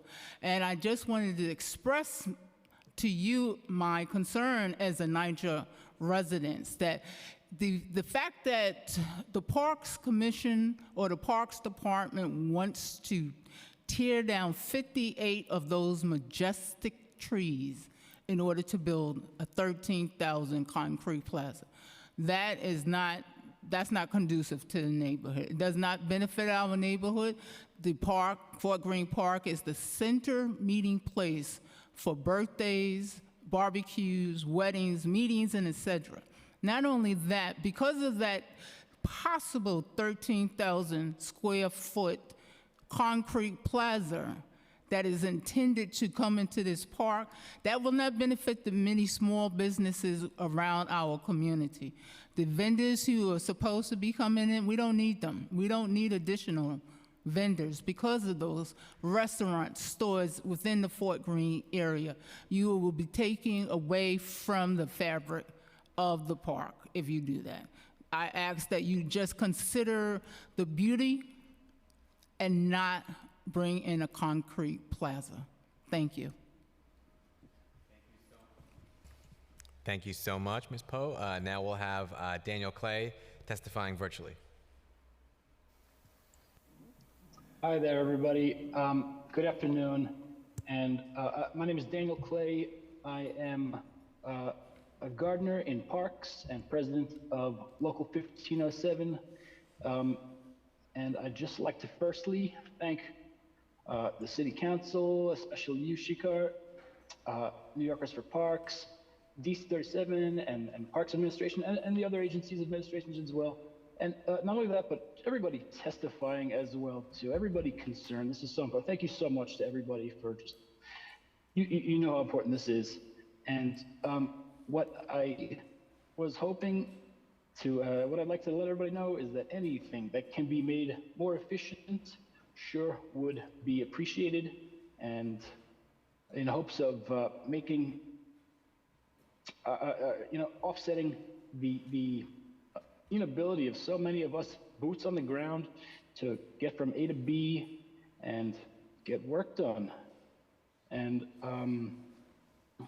keep my fingers crossed. So thank you guys, and that'll be all I need to say. Thank you. Thank you for your testimony. Now our next panel will be Lynn Kelly, Valerie Francis, and Heather Luboff.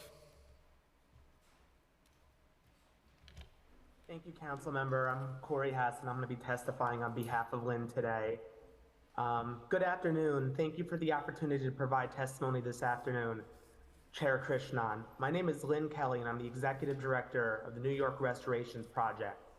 Improving the efficiency of the parks capital projects is a topic I have testified on multiple times during my career in parks and open space. Simply put, the city's capital process is broken.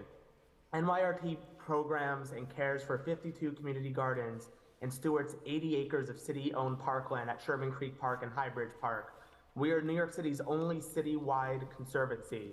We have experienced firsthand the fundamental problems with the city's capital process. These issues are not unique to the Parks Department. In fact, there are system-wide inefficiencies across agencies, including City Law Department and the Office of Management and Budget, just to name a few. Under the current process, parks projects often take exponentially longer to complete and cost more than they should, which disproportionately affects our most vulnerable neighborhoods. Delays by agencies and other than parks often adds thousands of dollars and months of time to the capital process. We urge the city to reform the procurement process so we can build green space faster and cheaper. Equitable access to quality green space for New Yorkers depends on it. Based on our experience, we recommend the following changes. Mayor Adams, alongside with City Council, should call on agencies with an oversight role in the capital process to deliver a strategic blueprint to reduce project durations. Mayor Adams should appoint and empower a new deputy mayor for infrastructure to oversee production of said blueprint, lead the capital reforms, and manage implementation of these with city agencies and other mayoral offices. And lastly, improve the Parks Capital Tracker so it's more accessible and a useful tool for the Parks Department. This can help alleviate delays, curb costs, and provide further transparency for the public. While these hearings and proposed legislation are a step in the right direction, ultimately the New York City park system has been woefully and inadequately underfunded for 40 years. The mayor can address that now by delivering on his promise to dedicate 1% of the budget to New York City parks. Long-term investment in open and accessible green space is the biggest weapon in our arsenal to combat environmental injustice in our communities. We urge our partners in city government to fix the capital process and prioritize 1% for parks in the upcoming budget. Thank you very much. Thank you for your testimony. Now we have Valerie Francis and then Heather Luboff. Hi, I don't see my video. Can you see me? We can hear you. Okay. I actually have worked for the Parks Department since 1987. I live next to Fort Greene Park. I'm like the third generation that lived next to Fort Greene Park in the co-op. I've been part of the numerous phases of redesign, and as an arborist and ecologist, I know that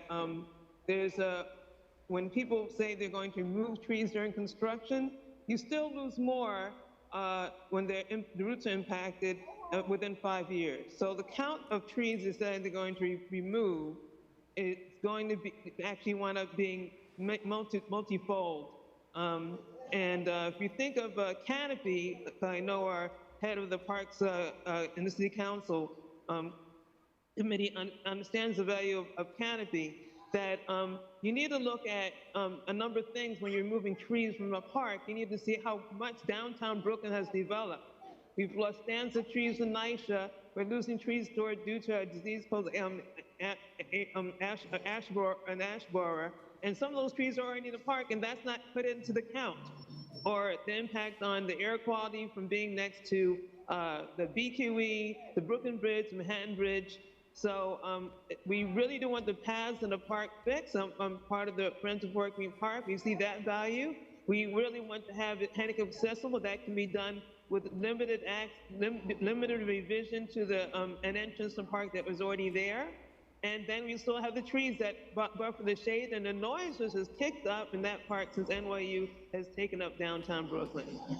So we like a comprehensive, transparent process to how our design process and the public input takes place, because we had to sue the Park Department in order to see the records that were, and that we redacted when the records about the plan was, and the input of the designers was presented to us. They even misrepresented my block across the street and said we were park commercial.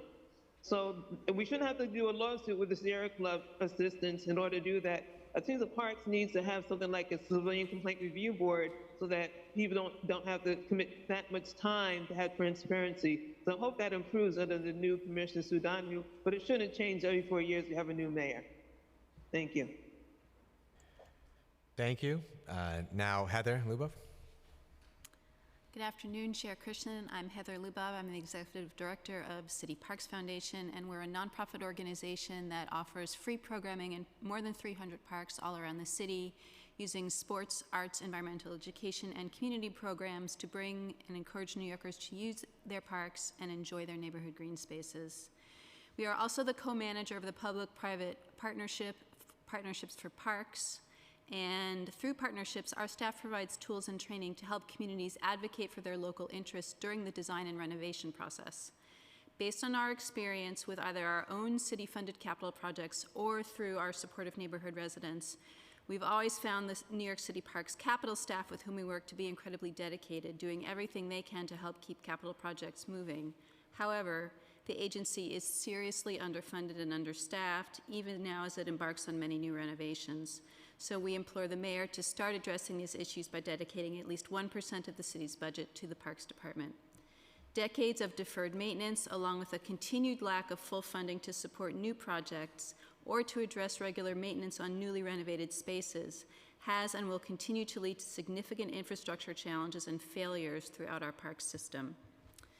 While T22-2417 requires the agency to develop a blueprint to reduce capital delays by 25%, the city's overall capital procurement and construction processes remain deeply flawed, and fixes are beyond a single agency's control. As the Parks Department continues to make improvements to its capital process, I would ask the mayor and the council to hold all involved agencies accountable for improvements to the process, and for completing capital projects more quickly and efficiently.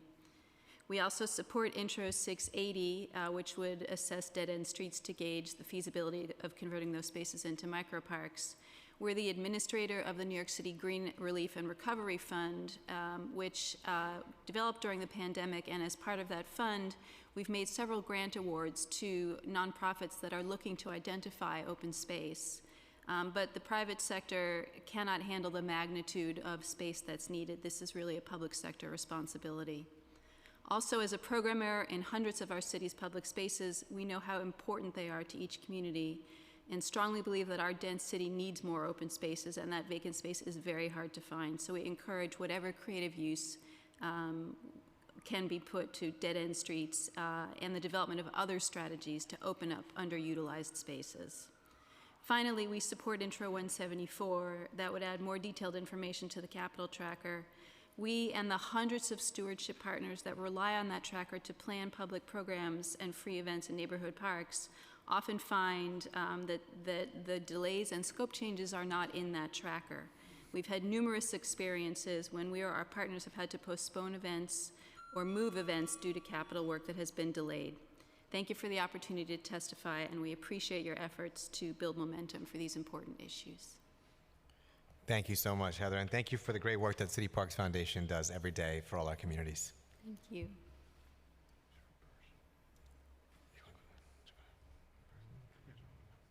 Next, we'll call up in person Aliyah Sumru from New York League of Conservation Voters, and then we'll have two virtual.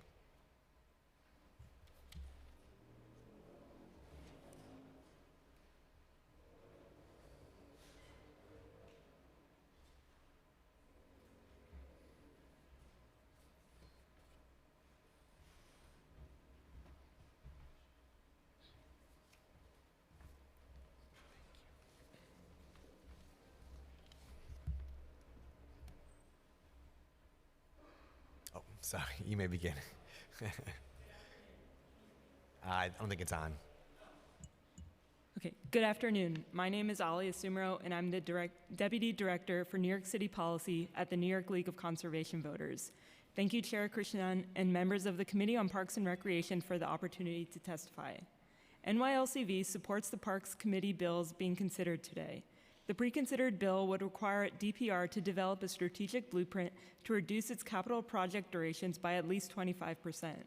Intro 174 requires DPR to expand its web-based capital projects tracker to include more detailed information regarding its capital projects. Lastly, Intro 680 calls on DOT, along with DEP and DPR, to explore the feasibility of microparks and green spaces on vacant city-owned land near dead ends and highway entrance and exit ramps. These bills would prioritize transparency, improve park capital projects, center equity by mitigating the impacts of transportation pollution, and increase tree coverage throughout the city. Our advocacy through the Playfair campaign, which calls on the city to invest 1% of the city's budget to parks, has exemplified the importance of parks and open space to the health, resiliency, and sustainability of our city. As the coalition continues to advocate for increased investments in parks, the pre-considered bill in Intro 174 would contribute to the city's efforts to improve the parks capital process. Requiring a strategic blueprint and expanding DPR's web-based capital projects tracker will give the city a better sense of what improvements must be made to effectively invest in our parks. Additionally, urban forests contribute to the city's environmental health and mitigate the effects of climate change. Trees filter out harsh pollutants in the air and cool down temperatures in the summer. As members of the Forest for All NYC Coalition, NYLCV believes that Intro 680 can help achieve this coalition's goal of expanding the urban forest and combating climate change by encouraging the city to study the use of microparks. Every year, we see the worsening effects of climate change. However, due to historic disinvestment in low-income and communities of color, not all communities experience climate change equally. Just as environmental justice communities suffer from higher rates of air pollution and adverse health problems, they also lack access to green spaces.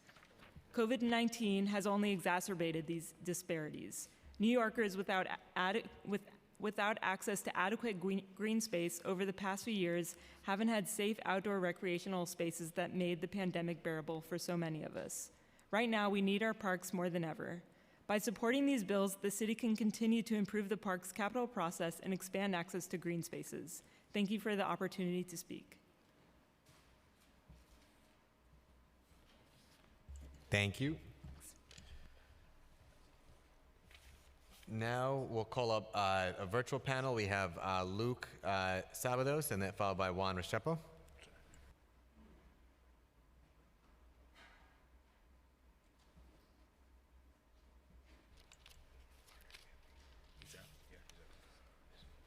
Is Luke, do we have Luke?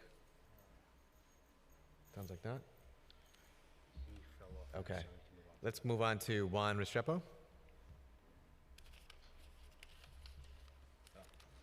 Thank you very much. Can you hear me? Yes. Great. Good afternoon, and thank you to Chair Krishnan for convening today's hearing and to the council members here today. My name is Juan Restrepo. I'm the senior organizer at Transportation Alternatives. We are here today in support of Intro 680, a bill that would require DOT, DEP, and parks to identify locations to establish microparks, bioswales, and other green spaces on vacant city-owned land, next to highway ramps. Transportation Alternatives is proud to support this legislation to expand access to tree coverage and bioswales, particularly in areas that have been marred by environmentally devastating and car-centric infrastructure nearby highways. As an organization committed to fighting for a more livable, accessible, and transit-oriented city, we know how important green space and environmental health is to our communities. In October, TA, shorthand for our work, launched a new website called spatialequity.nyc in partnership with MIT, connecting open public data around transportation access and safe streets with intersecting indicators of environmental and public health. Our spatial equity report card found that New York City Council districts with fewer trees are hotter, more polluted, more flood prone, and have higher rates of heat-related mortality. Trees remove pollution from the air, lower the air temperature, increase ground permeability, mitigate flooding, and help keep stormwater runoff and street pollution out of waterways. Yet in New York City, neighborhoods with the least tree canopy coverage are more likely to be in lower income communities of color.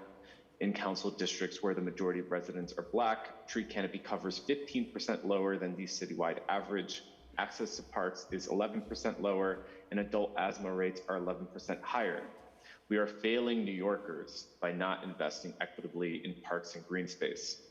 Public space can be used to uplift our neighborhoods, such as through parkland to boost mental and physical health, public benches to provide mobility ease for older residents, and trees to shade and clean the air. Research has shown that the most important factor for improving mental and physical health benefits is proximity to green spaces, not the size of parks. According to research, such benefits drop off drastically beyond 600 feet. If implemented equitably, this bill has the potential to significantly increase the percentage of New Yorkers gaining such benefits. But public space can also be used in a way that is devastating, such as a highway that divides communities and exacerbates flooding, excess heat, and air pollutants, and burdens residents with lifelong illness and a threat of traffic violence. Intro 680 offers an immediate solution to turn public space into a resiliency tool by improving the permeability of city streets. When storms like Hurricane Ida dumped inches of rain on asphalt, drains back up, and there's nowhere for the water to be absorbed.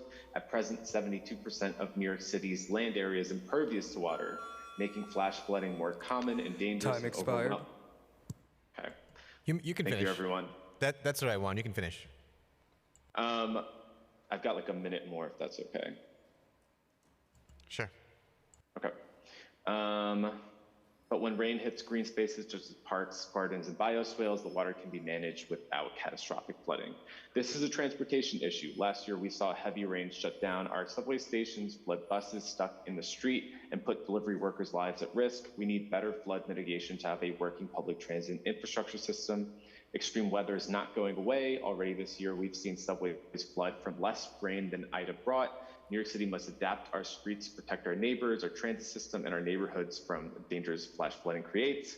And not only is this good bill, good policy, it's good politics too. In a recent Siena College poll of New York City voters, an overwhelming majority were willing to trade parking for more trees and greenery. When asked if they would support such an initiative, 83% of all voters supported it. This included an overwhelming majority in every borough. Support was especially high amongst Latino voters at 87%, and even voters who own a car supported the proposal at 80%. So we recommend this bill and an assessment of parking spots on city-owned land for bioswales and new tree plantings. By transforming impervious driving lanes into green climate solutions, we can provide New Yorkers with more parks and ample tree canopies that reduce heat, clean the air, and expand flood-resilient land and build plazas that make cold neighborhoods more accessible for people walking and riding the bus. Thank you, everyone. Thank you for the patience at the end there. Thank you so much. Next, we have Ling Su, who is testifying in person. Good afternoon, Chairman Krishnan. My name is Ling Xu. I'm the president of Friends of Fort Greene Park. We are a separate community group from the Fort Greene Park Conservancy. In 2016, local newspapers said that former Commissioner Mitchell Silver will turn hardscapes into greenscapes in Fort Greene Park. 1 year later, Mr. Silver decided to turn the most shaded corner of the park into a concrete plaza. The design would remove 58 mature trees and pave over 13,000 square feet of greenery across the street from NYCHA housing. The agency told us that the 58 trees at the corner are all dying, a statement that they gave at all the community outreach events and the votes at CB2 and LPC. However, an official tree inventory we obtained by FOIL indicates that most of the trees are healthy but will be removed for the plaza design. 520 replacement saplings are needed to make up for the loss of healthy trees. The restitution alone is over $800,000. The Parks Department also redacted 1/3 of a study on Fort Greene Park in its response to our FOIL request. We had no choice but to sue the agency for transparency. Attorney Michael Guran won the lawsuit and an appeal to gain access to the unredacted report. The recommendations in the study are consistent with our community counterproposal. Both wish to maintain tree canopy in any redesign and will also lower the cost and reduce construction time. The city didn't follow the architect's recommendations and then tried to hide those recommendations from the public. The Sierra Club and attorney Richard Lippis helped us with a second lawsuit on the agency's failure to provide an environmental impact statement. After 6 years of the community effort to save trees, we are dismayed to learn that the agency is still working to carry out the same plan. We are hopeful that the Parks Department will modify their Fort Greene Park redesign based on its own studies and the community counterproposal. Thank you very much. Thank you. Next, we have Benjamin Bashin.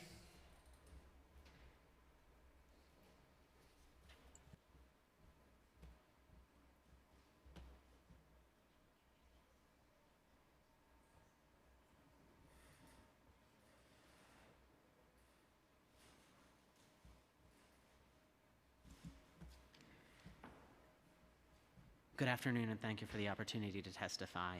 My name is Benjamin Bashine, and I'm the Executive Director of Tony Hawk's Foundation, the Skate Park Project. For the past 20 years, the Skate Park Project has worked with thousands of municipalities all across the country to develop low-cost, high-impact action sports recreation facilities. Since our inception, we've focused our efforts on supporting BIPOC, low-income, and otherwise underserved communities through the capital improvement process. The resulting skate faces are cost-effective community assets that attract and support a diverse user base for decades with almost no maintenance. Skate park usage directly influences health outcomes of a community and advances health equity. Research from the University of Southern California demonstrates conclusively that skateboarding improves mental health, encourages resilience, creativity, and facilitates a sense of community. In addition, skaters of color reported feeling a greater degree of safety from judgment within the skateboarding community than in non-skate contexts. And data from Cal State University shows that skate park users get their CDC-recommended daily cardiovascular activity as well. Not only do action sports provide inspiration for young people and adults to be habitually active, but they have a low barrier to entry. Not everyone can afford league fees, expensive equipment, or sporting schedules. Action sports like skateboarding, BMX riding, scootering, Wheelchair motocross, inline, and quad skating provide an inexpensive, independent, but largely communal sporting experience. Skateboarding is the third least expensive sport and the third most commonly reported interest for high school students, according to the Aspen Institute. With our breadth of experience, we find ourselves championing a new, broader definition of an effective skate park. The New York Parks Department has done a great job of accepting and implementing skate parks. It is ahead of the curve in this regard. However, it is yet to meet demand, which is exceptional in the city. In a region where space is at its highest premium, converting underutilized and microsites into green space is one part of an excellent solution. Activating these areas with legal space for wholesome communal athletic activity allows for the greatest potential of these microparks and the safety of their use. Skate parks as small as 500 square feet can be an incredible asset to the local community. The skate park project has identified and supported many examples of ultra-low-cost, high-impact microsite reutilization projects, from Waller Street Park in San Francisco to Trinity Park in Providence, Rhode Island. We're working closely with Brooklyn Bridge Manhattan on the revitalization of the world-famous Brooklyn Bank sites as we speak. All of these public-private partnerships apply best practices in capital planning while taking a creative approach to space utilization. The skate park project stands ready to partner with the New York City Parks Department to apply this lens, our experience, and funding support toward a citywide approach to accessible, healthy recreation options for New York City's action sports community. Thank you for the opportunity to speak. Thank you. Next, we have Rosa Chang.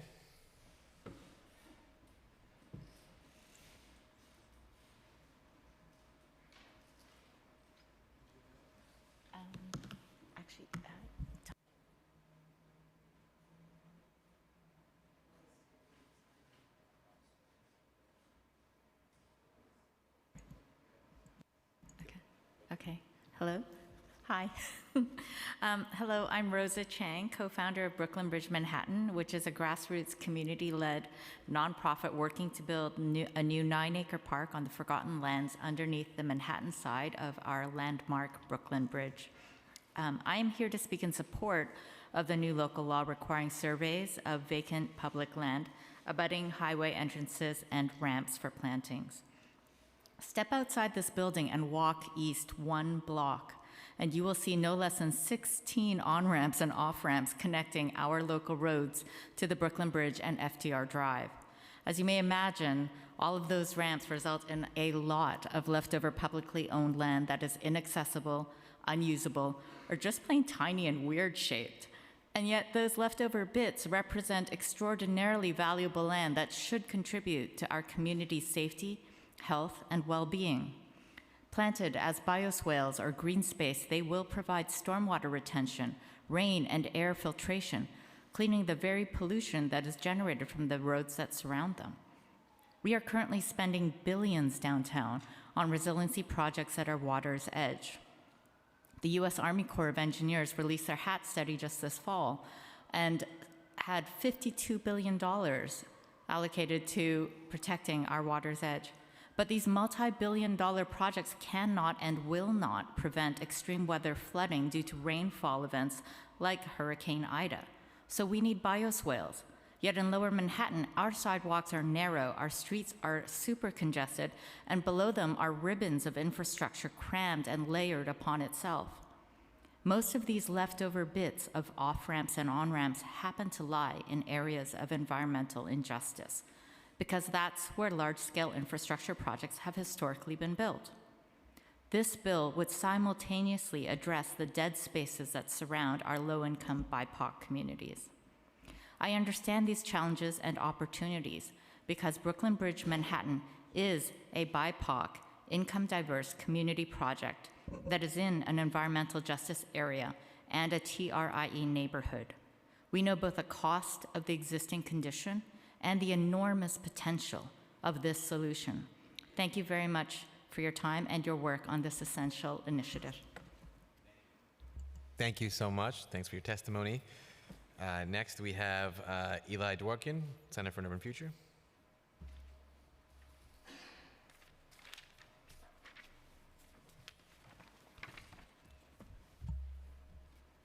How many copies would you like? Just a couple. That's great, thank you.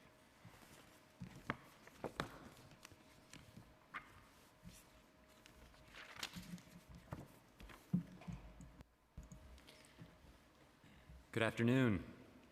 My name is Eli Dvorkin, and I'm the editorial and policy director at the Center for an Urban Future, an independent research organization focused on building a stronger and more equitable New York City. Thank you, Chair, for the opportunity to testify today. I'd like to begin actually by commending you, Chair Krishnan, and the committee for taking on this incredibly important but deeply unsexy issue. Progress can only happen when leaders We'll believe... change that. We'll work on that. Well, I've done my part too, but we're getting there. But I think it's only possible. Change is only possible when leaders. Progress is only possible rather when leaders believe that change is possible. And I think this hearing is a real testament to that fact. In an era defined by a catastrophic public health crisis, a seismic shift toward remote and hybrid work, and the growing threat of climate change, parks have become New York's most vital social, economic, and ecological infrastructure. But this infrastructure faces enormous challenges. Our own research has shown that the average New York City park is now over 73 years old, and decades of underinvestment in maintenance has contributed to an estimated backlog of more than $6 billion in capital needs. And surging usage combined with the effects of climate change will drive that figure even higher.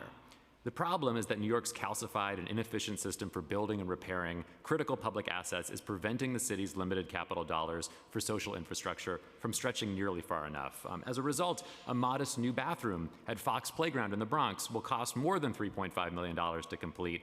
A new ground-up public library, such as the one in Rego Park, will cost more than $2,000 per square foot. That's roughly 4 times the cost of a new Class A office building in New York City. Now, in recent years, the Parks Department has implemented several promising time-saving measures, shaving off weeks, in some cases months, standardizing designs, minimizing changes in the construction phase, and more of their projects are meeting these benchmarks.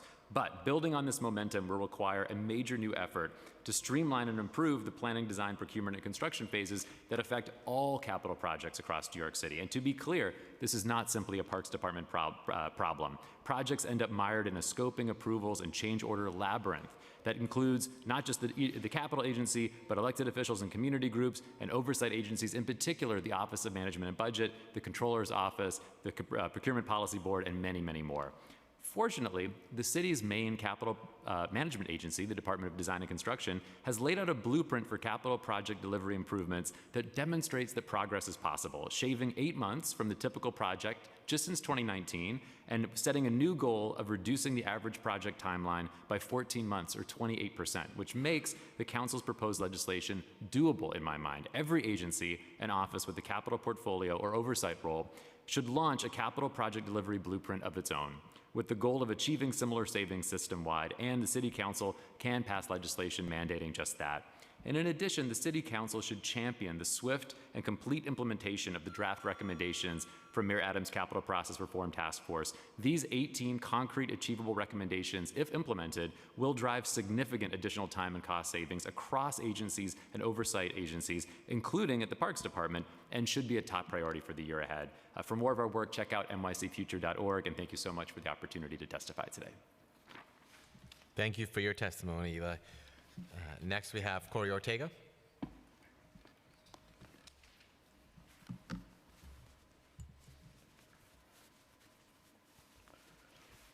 I'm old. Sorry. It takes me a while. All right, let's start the clock. Hello, my name is Corey Ortega. I am the Senior Director of Government Affairs for HCQ Consulting, and I'm also the former Executive Director for the New York City Council's Black, Latino, and Asian Caucus. I'm going to read off my notes now. So my testimony, my statement is in support of Intro 174, reporting on Parks capital expenditures, and in support of the pre-consideration to reduce the Parks Department capital project duration by at least 25%. I'm going to give you 2 bullet points, and then I'm really going to harp on the third. For me, I'm a person of color. I'm Dominican American. My parents immigrated from Dominican Republic. I live in Harlem in a low-income neighborhood, and I could tell you for certain my experiences in the New York City parks weren't peachy. It wasn't Disneyland for me. And back when I'm 39 now, but when I was a kid, they had just opened the Riverbank State Park. And I'll tell you, for anyone that lived in Harlem, that was like the epitome of going to play basketball and whatever sports I did when I was younger. So that's why I'm testifying. That's why I'm giving my comments. To me, this is a rebalancing of inequities in low-income communities of color that look like me, maybe not such a nice beard and not such a hefty size, but they look like me and the people that are in this room with me, in this chamber with me. The second, efficiency is key in any program and any project. I do this for my clients. I manage their projects from soup to nuts, and the private sector and the public sector should not be that different in giving reports, updates, where are we with things. So I support this cold-heartedly because in the private sector, this is the foundation. What is the update on the project? You know, what are our goals? What's our timeline? Why are we not meeting these expectations? How can we be more efficient in our execution? Now, here's the good part, and I have 50 seconds for it. Advocacy campaign, right? Now I want to talk, I've been through these hearings a lot. What are the next steps, right? The next steps are, once we wrap up this hearing, everyone in this room and everyone that's going to listen to this videotape, wherever that camera is, make sure to call your council member. Not just the chair. He's on board. It's his bill. Every other council member who represents you. Call him, email, whatever floats your boat. Just say, hey, are you supporting this? Very pointed question. And then make sure the next time we have a hearing or a press conference, this room is full. So that the cameras, usually they set up over here, over there, show. You have to create a demand. The demand. The squeaky wheel gets the oil. You have to make this a priority for the council members so it could be your priority. Thank you so much, and thank you for the opportunity. Thanks so much for your testimony. Now we have Joan Reutershan. Close. I tried.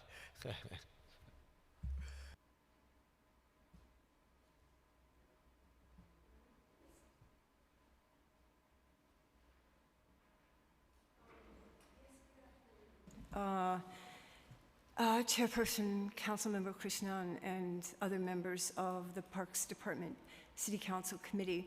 My name is Joan Reutershan. I've lived for 52 years in New York City, 38 of them near Fort Greene Park in Fort Greene, Brooklyn. And I'd like to testify today with the Friends of Fort Greene Park and address the capital projects reform process from the point of view of a resident and a Fort Greene Park user. As my colleague Ling Su and Georgette Poe have both said, in 2016, the Parks Department presented a plan that promised a renovation of Fort Greene Park in conjunction with the Parks Without Borders program. Much of the plan seemed and seems beneficial, but for the northwest corner of Fort Greene Park, the plan foresees cutting down a healthy, mature, and beloved grove of trees and substituting for it a hardscape plaza and decorative plantings, all for design purposes. Our organization, the Friends of Fort Greene Park, was founded in response to this ill-conceived plan for the northwest corner.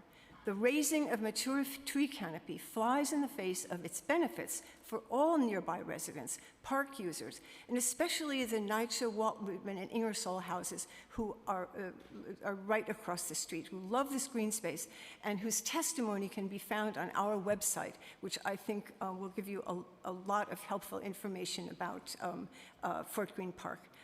This plan for the northwest corner flies in the face of the resilience needs of New York City during a burgeoning climate crisis. We need to preserve the mature trees and the green infrastructure that we already have to meet the 30% canopy goal by 2035.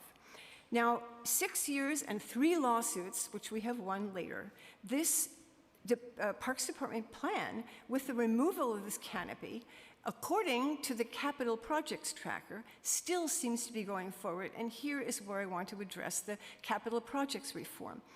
The Friends of Fort Greene Park see with the newly elected council and a new administration and a new Parks Commissioner the chance to right this wrong from this plan of 2017. Our council member, Crystal Hudson, has recently met with us, as have you, Chair Shekhar Krishnan. We were happy to meet with you on Zoom recently. Thank you for that. And for both of the meetings, with you, sir, and with Crystal Hudson, The focus had to be not only the substantive thing, but the process, the transparency of the capital projects. As citizens, we need clear and accurate information. What is the timeline? Who are the decision makers? If you look at the tracker, may I continue just a bit more? If you look at the tracker on the Fort Greene Park, on the Parks Department website now, you see only addition of trees, not the raising of a whole tree canopy.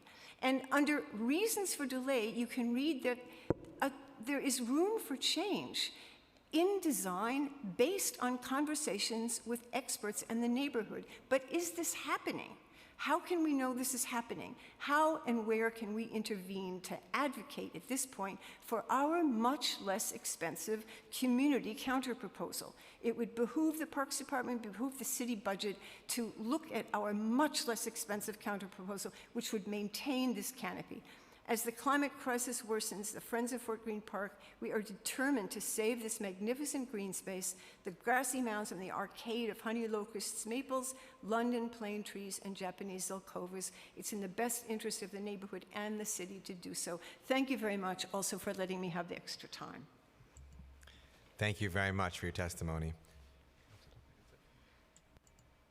That concludes our testimony and our hearing for today. I want to say just in closing, this is clearly an issue that, while may not be the most high demand, well, it is high demand actually, but most lively issue. I hope that we've made it into a high demand issue, given how much attention there is to it and how important it is for our parks and all our city projects that our capital process is much faster and is much more efficient. And so I look forward to working with the Parks Department to continue to find ways to reform our capital process, and with our administration generally to reform the capital process overall for New York City. If anything, what we've learned from this pandemic is the importance of our green spaces, and finding a way to build back faster is going to be an essential part of making sure that all New Yorkers have access to green space.